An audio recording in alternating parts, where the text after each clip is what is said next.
ਵਾਹਿਗੁਰੂ ਸਾਹਿਬ JIO. ਗੁਰਪੂਰਾ ਜਿਨ ਸਿਮਰਿਆ ਸੇ ਭਏ ਨਿਹਾਲ। ਨਾਨਕ ਨਾਮ ਆਰਾਧਨਾ ਕਾਰਜ ਆਵੈ ਰਾਸ। ਮਨ ਹਾਲੀ ਕਿਰਸਾਣੀ ਕਰਨੀ ਸ਼ਰਮ ਪਾਣੀ ਤਨ ਖੇਤ। ਨਾਮ ਬੀਜ ਸੰਤੋਖ ਸੁਹਾਗਾ ਰੱਖ ਗਰੀਬੀ ਵੇਸ। ਭਾਉ ਕਰਮ ਕਰ ਜਮਸੀ ਸੇ ਘਰ ਭਾਗਠ ਦੇਖ। ਅਮਲ ਕਰ ਧਰਤੀ ਬੀਜ ਸ਼ਬਦੋ ਕਰ। ਸੱਚ ਕੀ ਆਬ ਨਿਤ ਦੇਹ ਪਾਣੀ। ਹੋਏ ਕਿਰਸਾਨ ਈਮਾਨ ਜਮਾਏ ਲੈ। ਪਿਸਤ ਦੋਜਕ ਮੂੜੇ ਏਵ ਜਾਣੀ। ਮਤ ਜਾਣ ਸਹਿ ਗੱਲੀ ਪਾਇਆ। ਮਾਣ ਕੈ ਮਾਤੈ ਰੂਪ ਕੀ ਸ਼ੋਭਾ ਇਤ ਵਿਧੀ ਜਨਮ ਗਵਾਇਆ। ਤਿਹ ਕਰ ਰੱਖੇ ਪੰਜ ਕਰ ਸਾਥੀ ਨਾਉ ਸ਼ੈਤਾਨ। ਮਤ ਕਟ ਜਾਈ ਨਾਨਕ ਆਖੈ ਰਾਹੇ ਪੈ ਚੱਲਣਾ। ਮਾਲ ਧਨ ਕਿਤ ਕੂ ਸੰਜਿਆਹੀ।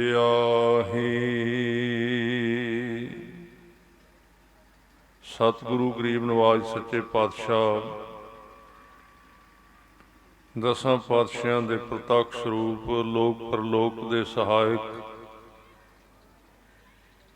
ਗੁਰਤਾ ਗੱਦੀ ਤੇ ਬਿਰਾਜਮਾਨ ਸਮਰੱਥ ਗੁਰੂ ਸ੍ਰੀ ਗੁਰੂ ਗ੍ਰੰਥ ਸਾਹਿਬ ਸੱਚੇ ਪਾਤਸ਼ਾਹ ਜੀ ਦੀ ਪਾਵਨ ਪਵਿੱਤਰ ਹਜ਼ੂਰੀ ਵਿੱਚ ਸੱਜ ਬੈਠੇ ਸਤਿਕਾਰਯੋਗ ਗੁਰੂ ਖਾਲਸਾ ਸਾਧ ਸੰਗਤ ਜੀਓ। ਸਾਰੇ ਇੱਕ ਵਾਰੀ ਆਪੋ ਮਨਾਂ ਨੂੰ ਇਕਾਗਰ ਕਰੀਏ, ਮਨਾਂ ਨੂੰ ਹਾਜ਼ਰ ਕਰੀਏ ਤਾਂ ਕਿ ਸੰਗਤ ਵਿੱਚ ਆ ਕੇ ਲਾਭ ਵੀ ਮਿਲੇ। ਗੁਰ ਸ਼ਬਦ ਦੇ ਨਾਲ ਸੁਰਤੀ ਜੁੜ ਸਕੇ ਔਰ ਸਮਾਗਮ ਦਾ ਲਾਭ ਮਿਲ ਸਕੇ। ਇਸ ਲਈ ਸਾਰੇ ਹੀ ਕਿਰਪਾ ਕਰੋ, ਮਨ ਕਰਕੇ ਬਿਰਤੀ ਕਰਕੇ ਸੁਰਤੀ ਕਰਕੇ ਇਕਾਗਰ ਹੋ ਕੇ ਗੁਰੂ ਫਤਿਹ ਦੀ ਸਾਂਝ ਕਰੋ। ਵਾਹਿਗੁਰੂ ਜੀ ਕਾ ਖਾਲਸਾ ਵਾਹਿਗੁਰੂ ਜੀ ਕੀ ਫਤਿਹ। ਨਗਰ ਭੂਛਾਂ ਦੀਆਂ ਸੰਗਤਾਂ ਔਰ ਇਲਾਕਾ ਨਿਵਾਸੀ ਸੰਗਤ ਵੱਲੋਂ ਗੁਰੂ ਨਾਨਕ ਸਾਹਿਬ ਸੱਚੇ ਪਾਤਸ਼ਾਹ ਜੀ ਦਾ ਪ੍ਰਕਾਸ਼ ਗੁਰਪੁਰਬ ਦਿਹਾੜਾ ਜੋ ਪਿਛਲੇ ਦਿਨਾਂ ਦੇ ਵਿੱਚ ਲੰਘਿਆ ਹੈ, 550 ਸਾਲਾ ਗੁਰਪੁਰਬ, ਉਹ ਉਸ ਲੜੀ ਤਹਿਤ ਹੀ ਆਪ ਜੀ ਮਨਾ ਰਹੇ ਹੋ। ਵੈਸੇ ਗੁਰਮਤਿ ਦੇ ਅੰਦਰ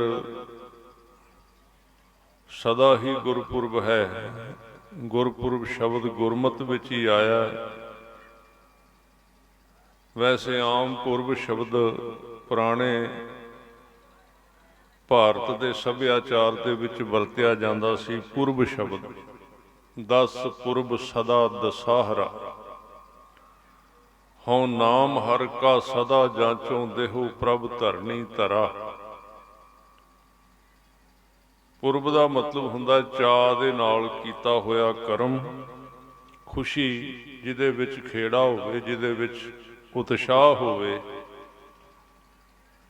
ते गुरमत दे अंदर जिहड़ी दात 10 गुरु साहिबान ने सानू दिती है, वो दात बड़ी वड्डी है। गुरशबद के अभ्यास द्वारा अपनी सुरती नूं एकागर करके परमात्मा दे चरनां दे नाल जोड़ना, क्योंकि परमेश्वर दे चरनां दे नाल जुड़न तो बिना मनुख इत्थे संसार विच आया होया पशुआं तो भी पैड़ा है। विकार विच इहदी जिंदगी चली जाती है, जीवन गवाच जाता है। गुरु साहब ने ऐसा परमेश्वर वाहिगुरु अकाल पुरख जो है, भावें सारे थावां ते, पर साध संगत जी दिसदा नहीं, नज़र नहीं आउंदा। अज तक किसी ने नहीं कहा भी मैं फलाने थां ते रब नूं जांदे वेख्या सी, पर सारी बाणी परमेश्वर दी वाहिगुरु दी गल करदी है। फिर उहदे नाल संबंध किवें जुड़े? औखा कारज है ना, पर कारज ये करना पैंदा। धर्म का कारज है परमेश्वर नाल जुड़ना। ਜਿਹੜਾ ਇਹਦੇ ਵਿੱਚ सफल हो गया ਉਹਨੂੰ ਧਰਮੀ ਕਹਿੰਦੇ ਨੇ। ਬਾਕੀ ਦੇ ਲੋਕ ਜਿਹੜੇ ਨੇ ਉਹ ਰਾਹ ਵਿੱਚ ਹੀ ਰਹਿ ਜਾਂਦੇ ਨੇ, ਜਿਹੜੇ ਜੁੜ ਨਹੀਂ ਸਕਦੇ। ਤੇ ਜੁੜਨ ਦਾ ਤਰੀਕਾ ਬਹੁਤ ਹੀ ਸੌਖਾ ਮਹਾਰਾਜ ਨੇ ਦੱਸਿਆ, ਕਿਉਂਕਿ ਆਮ ਬੰਦਾ ਜਿਹੜਾ ਉਹ ਖਾਸ ਬਰੀਕੀਆਂ ਦੇ ਵਿੱਚ ਨਹੀਂ ਕੰਮ ਕਰ ਸਕਦਾ। ਗੁਰੂ ਸਾਹਿਬ ਨੇ ਪਹਿਲਾ ਨੰਬਰ ਹੈ ਜਿਹੜਾ ਉਹ ਬਾਣੀ ਨਾਲ ਜੋੜਿਆ। ਤੇ ਬਾਣੀ ਦੇ ਅੱਗੋਂ ਕਈ ਹਿੱਸੇ ਨੇ। पहला नंबर है बाणी नूं पढ़ना। सब तो पहली जरूरत जिहड़ी पढ़ना है। पढ़न दे नाल की हुंदा है? इत्थे कल्ला पढ़ना है, समझना नहीं, कल्ला पढ़ना। कई कहणगे भी बाणी जिहड़ी है ते समझण वास्ते ही कल्ली। समझण वास्ते भी है, समझना एक अलग क्लास है, पढ़ना एक अलग क्लास है, गाउणा एक अलग क्लास है। ये वखरियां वखरियां अवस्थावां ने। बाणी तो किवें लाभ लेना है, ये गल बेनती कर रहे हैं। बाणी पढ़ी जानी है। जदों विचारन की गल आवेगी जां संथ्या लैण की गल आवेगी जां लगा मात्रा की गल आवेगी, वो अलग एक मेहनत करन दा विषय है। बाणी शुद्ध भी होनी चाहिए, पर पढ़ना पहला कारज है। बाणी पढ़ना सब तो सिक्खी का मूल कारज काम ही बाणी नूं पढ़ना है। ये शब्द बाणी दे विच भी आए ने, मैं अपने कोलों नहीं कह रहा। भी अजकल कई कहते ने, सीधा ये कहते ने भी किथे लिखिया होया बाणी पढ़ो। ये तो कोलों ही बना लिया सिखां ने। अजकल गुरसिखां दे, सिख धर्म दे हर एक कर्म दे उत्ते कुछ लोग साडे विच साडे वाले कपड़े पा के वाड़े गए ने, भाड़ा दे के किराए ते रखे हुए बंदे। वो की कर रहे ने भी जिहड़ा सिੱਖੀ दे विच कर्म है ना, उहदे उत्ते उंगल उठाउंदे ने भी ये कित्थे लिखिया होया, ये किन्ने कहा सी तुहानूं, आपे जोड़ लिया, तुसीं ते आप ही लगे होए। ते साध संगत जी ये कुदरती तौर पर है भी जिहड़ा बंदा चुगलखोर है ना, किसी काम दे विच भानी मारदा, कुदरती तौर पर उहदी गल दा असर भी बड़ी जल्दी हुंदा। फिर एक होवे जां दो होवे ते ओह ते बंदा उहनूं ते काट कर लैंदा। जदों तुहानूं पता भी पिंड दे चौवां पासे कुत्ते भौंकण लग पैण, फिर ते पिंड वाले कहंदे खेस ला के मूँह तो बाहर ते वेखी किते चोर ते नहीं पै गए। बाकी एक अद्धा होवे ना इस तरह शक पाउण वाला, ते बंदा उहनूं उहदी गल नूं कट लैंदा मन, बई नहीं एवें करदा, आपां नहीं मनना, आपां गुरु दी गल मननी। दो होण तां भी चार। ਤੇ ਜੇ ਸਾਰੇ ਪਿੰਡ ਦੇ ਦੁਆਲੇ ਕੁੱਤੇ ਭੌਂਕਣ ਲੱਗ ਪੈਣ ਫਿਰ ਤੇ ਸ਼ੱਕ ਪੈਣਾ ਹੀ ਹੈ। ਇਸ ਕਰਕੇ ਅੱਜ ਦੇ ਦੌਰ ਦੇ ਵਿੱਚ ਸਿੱਖ ਕੌਮ ਸ਼ੱਕ ਦੇ ਦਾਇਰੇ ਦੇ ਵਿੱਚੋਂ ਲੰਘ ਰਹੀ ਹੈ ਆਪਣੇ ਧਰਮ ਦੇ ਪ੍ਰਤੀ ਹੀ, ਕਿ ਇਹ ਪਤਾ ਨਹੀਂ ਹੈ ਵੇ ਕਿ ਨਹੀਂ, ਕਿਉਂਕਿ ਸ਼ੱਕ ਪੈ ਹੀ ਜਾਂਦਾ ਬੰਦੇ ਦੇ ਮਨ ਨੂੰ। ਤੁਸੀਂ ਇੱਥੇ ਆਏ ਹੋ ਨਾ ਗੁਰਦੁਆਰੇ, ਵਾਪਸ ਜਾਓ ਤੁਹਾਨੂੰ 10 ਬੰਦੇ ਸਲਾਹ ਕਰਕੇ ਖਲੋ ਜਾਣ ਕਿੱਲੇ ਕਿੱਲੇ ਦੀ ਵਿੱਥ ਤੇ, ਇੱਕ ਜਣਾ ਕਵੇ ਤੂੰ ਕਿੱਥੇ ਗਿਆ ਸੀ? ਗੁਰਦੁਆਰੇ। ਕਹਿੰਦੇ ਕੁਝ ਮਿਲਿਆ? ਤੁਸੀਂ ਕੀ ਕਹਿਣਾ? ਮਿਲਣਾ ਕੀ ਹੈ? ਹੁਣ ਮਿਲਣਾ ਕੋਈ ਵਿਖਾਉਣ ਵਾਲੀ ਕੋਈ ਚਿੱਟ ਥੋੜੀ ਮਿਲਣੀ ਇੱਥੋਂ, ਇਹ ਤੇ ਅੰਦਰ ਦੀ ਇੱਕ ਅੰਦਰ ਇੱਕ ਅਣਦਿਸ ਦੀ ਦਾਤ ਹੀ ਵਸਣੀ ਨਾ ਗੁਰੂ ਗ੍ਰੰਥ ਸਾਹਿਬ ਦੇ ਚਰਨਾਂ ਦੇ ਵਿੱਚੋਂ। ਸਿੱਖ ਉਹਨੂੰ ਬਿਆਨ ਕਰਕੇ ਵੀ ਨਹੀਂ ਕਹਿ ਸਕਦਾ ਵੀ ਮੈਨੂੰ ਕੀ ਮਿਲਿਆ। ਉਹ ਕਹੇਗਾ ਵੀ ਗਏ ਸਾਂ ਗੁਰਦੁਆਰੇ। ਕਹਿੰਦੇ ਕੋਈ ਫਾਇਦਾ ਨਹੀਂ ਜਾਣ ਦਾ। ਇੱਕ ਜਣਾ ਕਹੇਗਾ, ਇੱਕ ਨੇ ਕਿਹਾ, ਉਹਨੂੰ ਮਨ ਕੱਟ ਗਿਆ। ਅਗਲੇ ਮੋੜ ਤੇ ਦੂਜਾ ਖਲੋਤਾ ਸੀ ਉਹਦੇ ਨਾਲ ਦਾ, ਉਹਨੇ ਕਿਹਾ ਐਵੇਂ ਟਾਈਮ ਗਵਾ ਕੇ ਆ ਗਿਆ, 2-3 ਘੰਟੇ ਮਿਲਿਆ ਉੱਥੋਂ ਤੈਨੂੰ ਕੀ ਹੈ? 10% ਮਨ ਸੋਚਣ ਲੱਗ ਪਿਆ ਵੀ ਇੱਕ ਉੱਥੇ ਕਹਿੰਦਾ ਸੀ, ਇੱਕ ਹੋਰ ਕਹਿਣ ਲੱਗ ਪਿਆ। ਇਹਦਾ ਮਤਲਬ ਇਸ ਗੱਲ ਤੇ ਵਿਚਾਰ ਕਰਨਾ ਚਾਹੀਦਾ ਵੀ ਮੈਂ ਕਿਤੇ ਗਲਤ ਥਾਂ ਤੇ ਨਹੀਂ ਸੀ ਗਿਆ। ਅਜੇ ਸੋਚਦਾ ਜਾਂਦਾ ਸੀ, ਤੀਜਾ ਮਿਲ ਪਿਆ। ਉਹਨੇ ਕਿਹਾ ਦੁਨੀਆ ਐਵੇਂ ਤੁਰੀ ਫਿਰਦੀ ਟਾਈਮ ਖਰਾਬ ਕਰਨ ਵਾਸਤੇ, ਬਸ ਸ਼ੱਕ ਹੋਰ ਵੱਧ ਗਿਆ। ਚੌਥੇ ਨੇ ਵੀ ਉਹੀ ਕਿਹਾ। ਪੰਜਵੇਂ, ਜਦੋਂ ਬੰਦੇ ਨੂੰ ਇੱਕ ਗੱਲ ਵਾਰ-ਵਾਰ ਬਹੁਤੇ ਬੰਦੇ ਕਹਿੰਦੇ ਨੇ ਤੇ ਭਾਵੇਂ ਉਹ ਗੱਲ ਗਲਤ ਵੀ ਹੋਵੇ ਉਹ ਠੀਕ ਲੱਗਣ ਲੱਗ ਪੈਂਦੀ। ਆ ਤੁਸੀਂ ਵੇਖਿਆ ਹੋਣਾ ਨਾ ਐਡਵਰਟਾਈਜ਼ਮੈਂਟ ਵਾਲੇ ਕੋਈ ਨਵੀਂ ਚੀਜ਼ ਕੱਢਦੇ ਨੇ ਨਾ, ਨਵਾਂ ਸਾਬਣ ਵੇਚਣਾ ਉਹਨਾਂ ਨੇ ਜਾਂ ਕੋਲਗੇਟ ਵੇਚਣੀ ਹੈ, ਉਹ ਕੀ ਕਰਨਗੇ ਵੀ ਸੜਕ ਦੇ ਉੱਤੇ ਜਿਹੜੇ ਖੰਭੇ ਲੱਗੇ ਹੁੰਦੇ ਨੇ ਨਾ ਉਹਦੇ ਉੱਤੇ ਇੱਕ ਬੋਰਡ ਨਹੀਂ ਲਾਉਂਦੇ, ਲਾਈਨ ਦੇ ਵਿੱਚ ਬੋਰਡਾਂ ਦੇ ਬੋਰਡ ਹੀ ਲਾ ਦਿੰਦੇ ਨੇ। 100 150 ਖੰਭਿਆਂ ਤੇ ਲਗਾਤਾਰ ਹੀ ਲਾਈ ਜਾਂਦੇ ਨੇ। ਕਿਉਂ? ਮਨ ਵਾਰ-ਵਾਰ ਵਹਿੰਦਾ, ਵਾਰ-ਵਾਰ ਵਹਿੰਦਾ, ਵਾਰ-ਵਾਰ ਵਹਿੰਦਾ ਤੇ ਅਖੀਰ ਨੂੰ ਉਹਦੀ ਤਸਵੀਰ ਉਹਦੇ ਅੰਦਰ ਚਲੀ ਜਾਂਦੀ ਹੈ ਤੇ ਬੰਦਾ ਬਾਜ਼ਾਰ ਵਿੱਚ ਜਾ ਕੇ ਫਿਰ ਉਹਨੂੰ ਹੀ ਖਰੀਦਦਾ ਵੀ ਉਹਦੀਆਂ ਫੋਟੋਆਂ ਬੜੀਆਂ ਲੱਗੀਆਂ ਹੋਈਆਂ ਸਨ। ਇਸ ਤਰ੍ਹਾਂ ਸ਼ੱਕ ਪੈਂਦਾ। ਵੀਰ ਇੱਥੇ ਫੋਨ ਨਾ ਯਾਰ ਸੁਣਿਆ ਕਰੋ, ਤੁਸੀਂ ਸਾਰੇ 2-3 ਜਣੇ ਤੇ ਫੋਨ ਹੀ ਸੁਣੀ ਜਾਂਦੇ ਹੋ। ਇਹਨਾਂ ਨੂੰ ਬੰਦ ਕਰ ਦਿਆ ਕਰੋ, ਸੰਗਤ ਦੇ ਵਿੱਚ ਫੋਨ ਨਾ ਚਲਾਇਆ ਕਰੋ, ਇਕਾਗਰਤਾ ਬਣਾਓ। ਦੂਜੇ ਸਿੰਘਾਂ ਦੀ ਵੀ ਇਕਾਗਰਤਾ ਤੁਸੀਂ ਭੰਗ ਕਰ ਦਿੰਦੇ ਹੋ। ਕੁਝ ਨਹੀਂ ਹੁੰਦਾ। ਤੁਸੀਂ ਕੋਈ ਪਾਕਿਸਤਾਨ ਦੀ ਬਾਰਡਰ ਤੇ ਲੱਗੀ ਲੜਾਈ ਦੀ ਕਮਾਂਡ ਨਹੀਂ ਕਰ ਰਹੇ ਵੀ ਤੁਸੀਂ ਇੱਥੋਂ ਕਹਿਣਾ ਵੀ ਅੰਜ ਦਾ ਬੰਬ ਵਗਾ ਤੇ ਅੰਜ ਦੀ ਗੋਲੀ ਵਗਾ। ਹੋਣਾ ਤੇ ਆ ਹੀ ਹੈ ਵੀ ਲੰਗਰ ਛਕ ਲਿਆ ਜੀ, ਮੈਂ ਦਾਲ ਬੜੀ ਸਵਾਦ ਹੈ, ਹੋਰ ਕੀ ਹੋਣਾ ਹੈ? ਉਹ ਪਕੌੜੇ ਖਾਧੇ ਨਹੀਂ ਬਾਹਰ ਬੜੇ ਵਧੀਆ, ਨਹੀਂ ਆ ਜਾ ਉੱਠ ਕੇ, ਕੁਛ ਨਹੀਂ ਗੱਲ, ਇਹੀ ਹੋਣਾ। ਹੋਰ ਤੁਸੀਂ ਕੀ ਕਰਨਾ? ਇਸ ਲਈ ਇਹਨਾਂ ਨੂੰ ਕਲਯੁਗਾਂ ਨੂੰ ਬੰਦ ਕਰਕੇ ਰੱਖਿਆ ਕਰੋ ਸੰਗਤ ਵਿੱਚ। ਆਹ ਵੇਖੋ ਕਿਵੇਂ ਵੱਜੀ ਜਾਂਦੇ ਨੇ। ਕਿਵੇਂ ਸੁਣੋਗੇ ਤੁਸੀਂ? ਕੀ ਲਓਗੇ ਇੱਥੋਂ? ਕੀ ਖੱਟੋਗੇ ਜੇ ਤੁਸੀਂ ਪਹਿਲਾਂ ਸ਼ਰਤ ਹੀ ਨਾ ਪੂਰੀ ਕੀਤੀ? ਅਜੇ ਤੱਕ ਸਿੱਖਾਂ ਨੂੰ ਸੰਗਤ ਵਿੱਚ ਆਉਣ ਦੀ ਜਾਚ ਨਹੀਂ ਆਈ। ਗੁਰਬਾਣੀ ਪੜ੍ਹਨੀ ਤੇ ਗੱਲ ਬੜੀ ਅਗਾਂਹ ਦੀ ਦੂਰ ਹੈ। ਸੰਗਤ ਵਿੱਚ ਆਓ, ਮਨ ਇਕਾਗਰ ਕਰਕੇ ਸਾਰੇ ਕੰਮ ਨਿਬੇੜ ਕੇ ਘਰ ਦੇ ਨਾ ਮੱਝਾਂ ਗਾਵਾਂ ਨੂੰ ਆਪਣਾ ਪੱਠੇ ਪਾਣੀ ਪਾ ਕੇ ਆਇਆ ਕਰੋ। ਫਿਰ ਪਿੱਛੇ ਨਾ ਧਿਆਨ ਰਵੇ। ਜਿਵੇਂ ਉਹ ਜਿਹੜਾ ਕਾਜੀ ਸੀ ਉਹਦਾ ਉਹ ਬਸ਼ੇਰਾ ਪਿੱਛੇ ਰਹਿ ਗਿਆ ਸੀ ਤੇ ਧਿਆਨ ਉਹਦਾ ਪਿੱਛੇ ਰਹਿੰਦਾ ਸੀ, ਤੇ ਗੁਰੂ ਸਾਹਿਬ ਕਹਿੰਦੇ ਵੀ ਨਮਾਜ਼ ਤੇ ਤੂੰ ਮੂੰਹ ਨਾਲ ਪੜ੍ਹੀ, ਉਹਨਾਂ ਧਿਆਨ ਤੇ ਤੇਰਾ ਘਰ ਤੁਰਿਆ ਫਿਰਦਾ। ਹੁਣ ਆਹ ਤੁਹਾਡਾ ਧਿਆਨ ਟਿਕਣ ਦੇਣਗੇ? ਇਹਨਾਂ ਨੂੰ ਤਾਂ ਪਹਿਲਾਂ ਹੀ ਬੰਦ ਕਰਕੇ ਆਇਆ ਕਰੋ। ਤਾਂ ਫਿਰ ਇਕਾਗਰਤਾ, ਫਿਰ ਧਿਆਨ ਦਿਓ।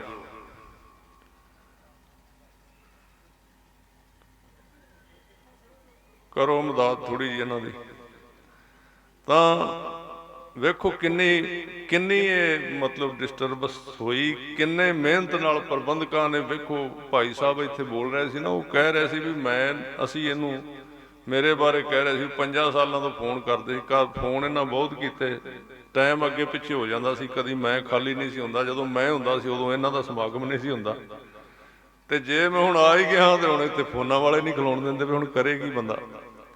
ਉਹਨਾਂ ਦੀ ਮਿਹਨਤ ਵੱਲ ਵੇਖੋ, ਜਿਨ੍ਹਾਂ ਨੇ ਇੰਨੇ ਦਿਨਾਂ ਤੋਂ ਫੋਨ ਕਰ ਕਰਕੇ ਸਾਨੂੰ ਰਾਹ ਦੱਸ ਕੇ ਵੀ ਇੱਥੇ ਕਰਕੇ ਸਾਡਾ ਪਿੰਡ ਹੈ, ਇੱਥੇ ਆ। ਉਹਨਾਂ ਦੀ ਮਿਹਨਤ ਵੱਲ ਵੇਖਿਆ ਕਰੋ ਤੇ ਇੱਥੇ ਇਕਾਗਰਤਾ ਬਣਾ ਕੇ ਆਇਆ ਕਰੋ। ਤਾਂ ਸ਼ੱਕ ਦੀ ਮੈਂ ਗੱਲ ਕਰ ਰਿਹਾ ਸੀ ਵੀ ਗੁਰੂ ਸਾਹਿਬ ਨੇ, ਗੁਰੂ ਨਾਨਕ ਦੇਵ ਜੀ ਨੇ ਉਸ ਕਰਮ ਦਾ ਹਰ ਇੱਕ ਦਾ ਖੰਡਨ ਕੀਤਾ। ਜਿਹੜਾ ਕਰਮ ਤੁਸੀਂ ਕਰ ਰਹੇ ਹੋ ਉਹਨੂੰ ਕਰਮ ਕਾਂਡ ਕਿਉਂ ਕਿਹਾ ਹੈ? ਗੁਰੂ ਸਾਹਿਬ ਨੇ ਕਰਮ ਕਾਂਡ ਦਾ ਖੰਡਨ ਕੀਤਾ। ਕਿਤੇ ਵੀ ਗਏ ਕਰਮ ਕਾਂਡ ਦਾ ਖੰਡਨ ਕੀਤਾ। ਕਰਮ ਕਾਂਡ ਕਿਹਨੂੰ ਕਹਿੰਦੇ ਨੇ? ਜਿਹੜਾ ਤੁਸੀਂ ਐਵੇਂ ਹੀ ਕਰੀ ਜਾਂਦੇ ਹੋ, ਜਿਹਦੇ ਵਿੱਚ ਤੁਹਾਡੀ ਸੁਰਤੀ ਬਿਰਤੀ ਹੈ ਨਹੀਂ, ਮਨ ਹੈ ਨਹੀਂ, ਵੈਸੇ ਹੀ ਕਰੀ ਜਾਂਦੇ ਹੋ ਲੋਕਾਚਾਰੀ ਰਿਵਾਜ ਦੇ ਤੌਰ ਤੇ, ਵੀ ਮੈਂ ਗਿਆ ਸੀ, ਉਹ ਗਿਆ ਸੀ, ਦੂਜਾ ਤੀਜਾ ਚੌਥਾ, ਸਾਰੇ ਇਕੱਠੇ ਹੋ ਕੇ ਤੁਰ ਗਏ। ਕੀ ਕਰਨ ਗਏ? ਕਹਿੰਦੇ ਪਤਾ ਹੀ ਨਹੀਂ ਕੀ ਕਰਨ ਗਏ ਸੀ। ਨਹੀਂ, ਸਿੱਖ ਨੇ ਇੰਜ ਇਕਾਗਰ ਹੋ ਕੇ ਗੁਰੂ ਦੇ ਚਰਨਾਂ ਵਿੱਚ ਆਉਣਾ ਹੈ। ਬਾਣੀ ਪੜ੍ਹਨ ਵਾਸਤੇ, ਬਾਣੀ ਫਿਰ ਪੜ੍ਹਨ ਵਾਸਤੇ ਮਨ ਦੇ ਵਿੱਚ ਇਕਾਗਰਤਾ ਹੋਣੀ ਚਾਹੀਦੀ ਹੈ। ਬਾਣੀ ਪੜ੍ਹਨ ਦੇ ਨਾਲ ਦੋ ਦਾਤਾਂ ਮਿਲਦੀਆਂ ਨੇ, ਉਹ ਮੈਂ ਤੁਹਾਨੂੰ ਬੇਨਤੀ ਕਰਦਿਆਂ। ਇੱਕ ਤੇ ਤੁਸੀਂ ਕਦੀ ਵੇਖੋ ਨਾ, ਪੜ੍ਹਨ ਦੇ ਨਾਲ ਤੁਸੀਂ ਭਾਵੇਂ ਅਖਬਾਰ ਹੀ ਪੜ੍ਹ ਲਓ, ਉਹ ਗਲਤ ਚੀਜ਼ ਭਾਵੇਂ ਠੀਕ ਹੈ ਗਲਤ, ਇਹ ਨਹੀਂ ਮੈਂ ਇਹ ਨਹੀਂ ਕਹਿ ਰਿਹਾ ਵੀ ਉਹ ਠੀਕ ਹੈ ਜਾਂ ਗਲਤ ਹੈ। ਠੀਕ ਵੀ ਹੋ ਸਕਦੀ ਹੈ, ਗਲਤ ਵੀ ਹੋ ਸਕਦੀ ਹੈ, ਪਰ ਪੜ੍ਹਨ ਲੱਗਿਆਂ ਕੀ ਹੁੰਦਾ ਕਿ ਬੰਦੇ ਦਾ ਖਿਲਰਿਆ ਹੋਇਆ ਜਿਹੜੇ ਖਿਆਲ ਜਿਹੜੇ ਅੱਗੇ ਪਿੱਛੇ ਗਏ ਨਾ, ਉਹ ਸਾਰੇ ਇੱਕ ਕੇਂਦਰ ਦੇ ਉੱਤੇ ਇੱਕ ਥਾਂ ਤੇ ਇਕੱਠੇ ਹੋਣੇ ਸ਼ੁਰੂ ਹੋ ਜਾਂਦਾ ਮਨ ਜਿਹੜਾ। ਤੇ ਜਦੋਂ ਮਨ ਇਕੱਠਾ ਸ਼ੁਰੂ ਹੋਣਾ ਹੁੰਦਾ, ਮਨ ਜਿਉਂ-ਜਿਉਂ ਇਕੱਠਾ ਹੁੰਦਾ, ਜਿਉਂ-ਜਿਉਂ ਇਕੱਠਾ ਹੋਈ ਜਾਂਦਾ, ਜਿਉਂ-ਜਿਉਂ ਖਿਆਲ ਰੁਕਦੇ ਨੇ, ਜਿਉਂ-ਜਿਉਂ ਖਿਆਲ ਰੁਕਦੇ ਨੇ, ਤੇ ਖਿਆਲਾਂ ਦੇ ਰੁਕਦਿਆਂ ਰੁਕਦਿਆਂ ਉਹਦੀ ਸੁਰਤੀ ਬਣ ਜਾਂਦੀ ਹੈ। ਫਿਰ ਸੁਰਤੀ, ਅਜੇ ਸਾਡੇ ਕੋਲ ਸੁਰਤੀ ਹੈ ਨਹੀਂ, ਕਿਉਂਕਿ ਅਜੇ ਖਿਆਲ ਨੇ, ਖਿਆਲ ਕਈ ਪਾਸੇ ਗਏ ਹੋਏ, ਕਦੀ ਕਿਸੇ ਪਾਸੇ ਖਿਆਲ ਚਲਾ ਜਾਂਦਾ, ਕਦੀ ਕਿਸੇ ਪਾਸੇ। ਔਰ ਬਾਣੀ ਵਾਰ-ਵਾਰ ਕਹਿੰਦੀ ਵੀ ਖਿਆਲਾਂ ਨੂੰ ਰੋਕੋ, ਖਿਆਲਾਂ ਨੂੰ ਇਕੱਠੇ ਕਰੋ। ਜੇ ਤੁਸੀਂ ਨਾਮ ਜਪਣਾ ਹੈ ਨਾ, ਬੰਦਗੀ ਕਰਨੀ ਹੈ, ਜੇ ਕੋਈ ਇੱਥੋਂ ਲਾਭ ਪ੍ਰਾਪਤ ਕਰਨਾ ਹੈ, ਤੇ ਖਿਆਲ ਨਹੀਂ ਤੁਹਾਡੇ ਵਿੱਚੋਂ ਨਿਕਲਣੇ ਚਾਹੀਦੇ। ਜਿੰਨਾ ਚਿਰ ਖਿਆਲ ਆਉਂਦੇ ਨੇ ਉਹਨਾਂ ਚਿਰ ਤੁਹਾਡਾ ਮਨ ਹੈ, ਪਰ ਤੁਹਾਡੇ ਕੋਲ ਸੁਰਤੀ ਨਹੀਂ। ਤੇ ਖਿਆਲ ਜਿਹੜੇ ਨੇ ਇਹ ਸਾਧ ਸੰਗਤ ਜੀ 9 ਦੁਆਰਿਆਂ ਦੇ ਰਾਹੀਂ ਬਾਹਰ ਖਿਲਰਦੇ ਰਹਿੰਦੇ ਨੇ। ਜਿਵੇਂ ਅਸੀਂ ਕਿਸੇ ਵੱਲ ਵੇਖਦੇ ਹਾਂ ਜਾਂ ਕਿਸੇ ਦੀ ਗੱਲ ਸੁਣਦੇ ਹਾਂ, ਤਾਂ ਉਹਦੇ ਨਾਲ ਧਿਆਨ ਭਟਕਦਾ ਰਹਿੰਦਾ ਤੇ ਕਾਰਜ ਸਿੱਧ ਨਹੀਂ ਹੁੰਦਾ। ਉਹਨਾਂ ਚਿਰ ਗੁਰੂ ਗ੍ਰੰਥ ਸਾਹਿਬ ਜੀ ਦੀ ਬਾਣੀ ਦੀ ਨਾ ਪਕੜ ਆਉਂਦੀ ਹੈ, ਨਾ ਸ਼ਬਦ ਸੁਰਤ ਦਾ ਮੇਲ ਹੁੰਦਾ, ਤੇ ਨਾ ਕਾਰਜ ਸਿੱਧ ਹੁੰਦਾ। ਕੰਮ ਸਿਰੇ ਨਹੀਂ ਲੱਗਦਾ, ਗੱਲ ਉੱਥੇ ਦੀ ਉੱਥੇ ਖੜੀ ਰਹਿੰਦੀ ਹੈ। ਅਸੀਂ ਸਿੱਖ ਵੀ ਬਣ ਜਾਂਦੇ ਹਾਂ। ਹੁਣ ਅਸੀਂ ਉਹਨਾਂ ਨੂੰ ਕਹਿ ਰਹੇ ਹਾਂ ਜਿਹੜੇ ਇੱਥੇ ਨਹੀਂ ਆਏ, ਪਰ ਜਿਹੜੇ ਇੱਥੇ ਆਏ ਆ ਉਹਨਾਂ ਦੀ ਸਕੂਲਿੰਗ ਨਹੀਂ ਹੋ ਰਹੀ, ਉਹਨਾਂ ਨੂੰ ਸਹੀ ਤਰੀਕੇ ਦੇ ਨਾਲ ਮਤਲਬ ਕਹਿ ਲਓ ਵੀ ਗਾਈਡਨੈਸ ਨਹੀਂ ਹੋ ਰਹੀ, ਤੇ ਨਾ ਹੀ ਉਹ ਕਰ ਰਹੇ ਨੇ ਸੁਰਤ ਸ਼ਬਦ ਦਾ ਅਭਿਆਸ ਹੀ ਨਹੀਂ ਕਰ ਰਹੇ। ਗੁਰਮਤਿ ਕੱਲੀ ਇਤਿਹਾਸ ਦੀ ਗੱਲ ਨਹੀਂ ਕਰਦੀ, ਤਵਾਰੀਖ ਦੀ ਗੱਲ ਨਹੀਂ ਕਰਦੀ, ਗੁਰਮਤਿ ਵਰਤਮਾਨ ਪ੍ਰੈਜੈਂਟ ਦੀ ਵੀ ਗੱਲ ਕਰਦੀ।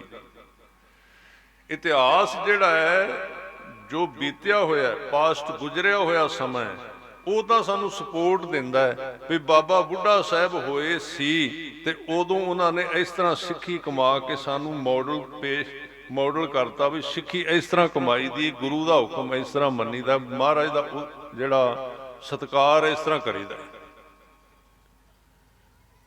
ਇਹ ਗੁਰੂ ਸਾਹਿਬ ਨੇ, ਇਹ ਪੁਰਾਣੇ ਸਿੱਖਾਂ ਦੇ ਜੀਵਨ ਆਪਾਂ ਤਾਂ ਪੜ੍ਹਨੇ। ਇੱਕ ਗੁਰੂ ਅਰਜਨ ਦੇਵ ਜੀ ਦਾ ਸਿੱਖ ਹੋਇਆ ਨਾ, ਭਾਈ ਮੰਝ। ਭਾਈ ਮੰਝ ਨੂੰ ਗੁਰੂ ਸਾਹਿਬ ਨੇ ਜਦੋਂ ਸੇਵਾ ਬੜੀ ਕੀਤੀ, ਭਾਈ ਮੰਝ ਨੇ ਸੇਵਾ ਕਰਦਿਆਂ ਕਰਦਿਆਂ ਸਰੀਰ ਵੀ ਕਮਜ਼ੋਰ ਹੋ ਗਿਆ, ਤੇ ਬਹੁਤ ਕਮਜ਼ੋਰ ਹੋ ਗਿਆ ਸਰੀਰ। ਤੇ ਸਾਧ ਸੰਗਤ ਜੀ ਲੱਕੜਾਂ ਲਿਆਉਂਦੇ ਸੀ, ਖੂਹ ਵਿੱਚ ਡਿੱਗ ਪਿਆ। ਅੱਜ ਵੀ ਤੁਸੀਂ ਸਾਖੀ ਸੁਣਦੇ ਹੋ ਕਈ ਵਾਰੀ। ਮਹਾਰਾਜ ਨੇ ਬਾਹਰ ਕੱਢਿਆ, ਲੱਕੜਾਂ ਬਾਹਰ ਕੱਢੀਆਂ, ਤੇ ਬੜੇ ਖੁਸ਼ ਹੋਏ ਭਾਈ ਮੰਝ ਤੇ, ਕਿਉਂਕਿ ਗੁਰੂ ਸਾਹਿਬ ਨੇ ਕਸਵੱਟੀ ਬੜੀ ਵੱਡੀ ਲਾਈ ਸੀ। ਕਸਵੱਟੀ ਲਾਈ ਸੀ ਵੀ ਤੂੰ ਲੰਗਰ ਦੇ ਵਿੱਚੋਂ ਲੰਗਰ ਵੀ ਨਹੀਂ ਛਕਣਾ। ਸਰੀਰ ਕਮਜ਼ੋਰ ਪੈ ਗਿਆ, ਖੁਰਾਕ ਘਟ ਗਈ, ਪਰ ਸੇਵਾ ਉਸ ਤਰ੍ਹਾਂ ਚੱਲਦੀ ਰਹੀ। ਤਾਂ ਮਹਾਰਾਜ ਖੁਸ਼ ਹੋ ਕੇ ਸੱਚੇ ਪਾਤਸ਼ਾਹ ਕਹਿੰਦੇ ਵੀ ਮੰਝ, ਅਸੀਂ ਤੇਰੇ ਤੇ ਬੜੇ ਖੁਸ਼ ਹਾਂ, ਤੇ ਤੂੰ ਕੁਝ ਮੰਗ ਲੈ। ਤਾਂ ਭਾਈ ਮੰਝ ਨੇ ਕਿਹਾ, ਮਹਾਰਾਜ ਹੁਣ ਕਿਸੇ ਚੀਜ਼ ਦੀ ਲੋੜ ਨਹੀਂ ਰਹੀ, ਤੁਹਾਡੀ ਕਿਰਪਾ ਹੋ ਗਈ। ਕਿਰਪਾ ਤੁਮਰੀ ਕਿਰਪਾ ਮੈਂ ਸੂਖ ਕਨੇਰੇ। ਹੁਣ ਕਿਰਪਾ ਦੇ ਵਿੱਚ ਸਾਰੇ ਸੁੱਖ, ਤੁਸੀਂ ਜਿੱਥੇ ਖੜੇ ਹੋ ਹੁਣ ਮੈਨੂੰ ਮੰਗਣ ਦੀ ਲੋੜ ਕੀ ਰਹਿ ਗਈ, ਸਾਰਾ ਕੁਝ ਤੇ ਮਿਲ ਗਿਆ। ਹੁਣ ਇੱਕ ਕਿਰਪਾ ਕਰ ਦਿਓ। ਕਹਿੰਦੇ ਨਹੀਂ, ਕੁਝ ਮੰਗ ਜ਼ਰੂਰ। ਤੇ ਭਾਈ ਮੰਝ ਜੀ ਕਹਿੰਦੇ ਨੇ, ਗੁਰੂ ਸਾਹਿਬ ਕਹਿੰਦੇ ਭਾਈ ਮੰਝ ਕੁਝ ਮੰਗ ਲੈ। ਤੇ ਭਾਈ ਮੰਝ ਸਿੱਖਾਂ ਵਾਸਤੇ ਮੰਗਦੇ ਨੇ, ਸਾਡੇ ਵਾਸਤੇ। ਸਾਡੇ ਵਾਸਤੇ ਮੰਗਿਆ। ਕੀ ਮੰਗਿਆ?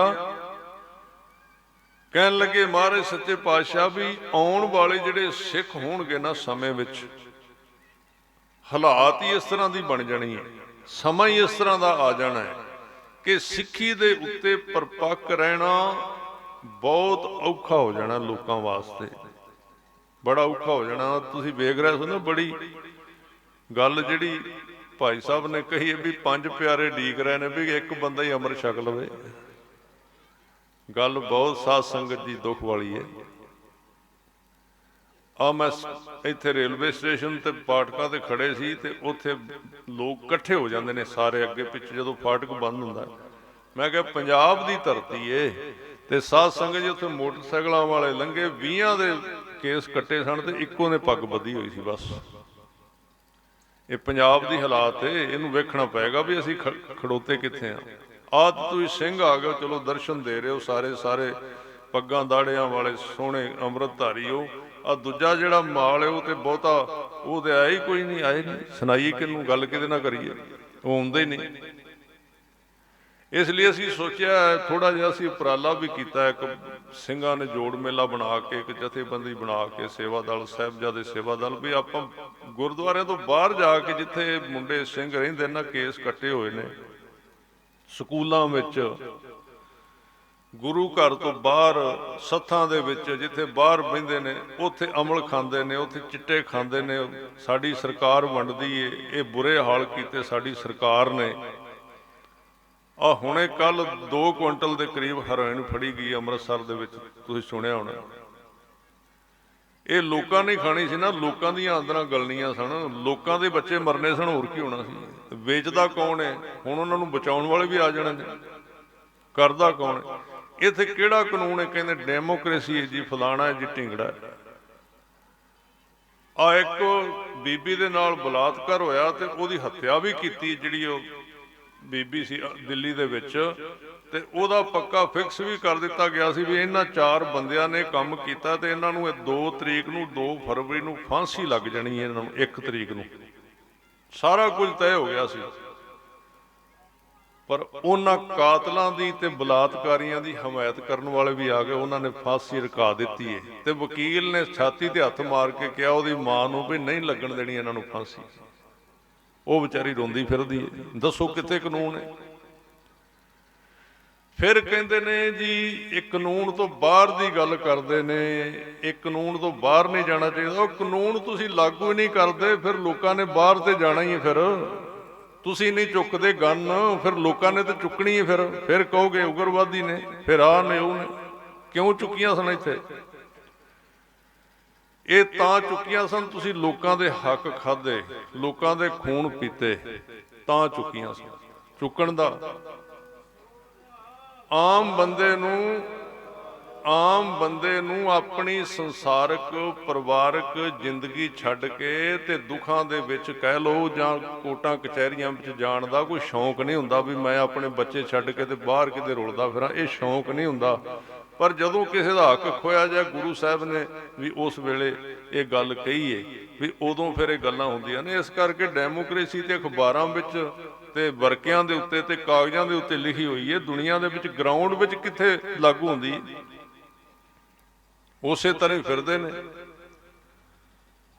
बोतल नवीं शराब पुरानी, सरकार बदल गई जी, सरकार बदल गई, मुख्यमंत्री बदल गया जी, मुख्यमंत्री बदल गया, वो लोगों ने मुख्यमंत्री बदल गया, बोतल बदल गई, लेबल बदल गया, पग बदल गई, मूँह बदल गया। गंद ते अंदर पहले दे जिहड़ा सी इहदे विच हुण वाले विच भी उही पिया होया। काम ते जिहड़ा पहला करदा सी वो भी इन्हें भी उही करना। काम नहीं बदलता, सब रले हुए ने, सब एक दूजे नूं कहंदे। एक चोर कहंदा तू मेरी चोरी ना नशर होण दी, दूजा कहंदा तू मेरी चोरी ना पकड़न दी। आपां इकट्ठे होके लोकां दे गले कुट्टी जांदे आ, कोई गल नहीं। गुरु साहब ने, गुरु नानक साहब ने इस झूठ का विरोध किया, तां ही कहा सी शर्म धर्म दो छप खलोए, कूड़ फिरै प्रधान वे लालो। झूठ प्रधान फिरदा।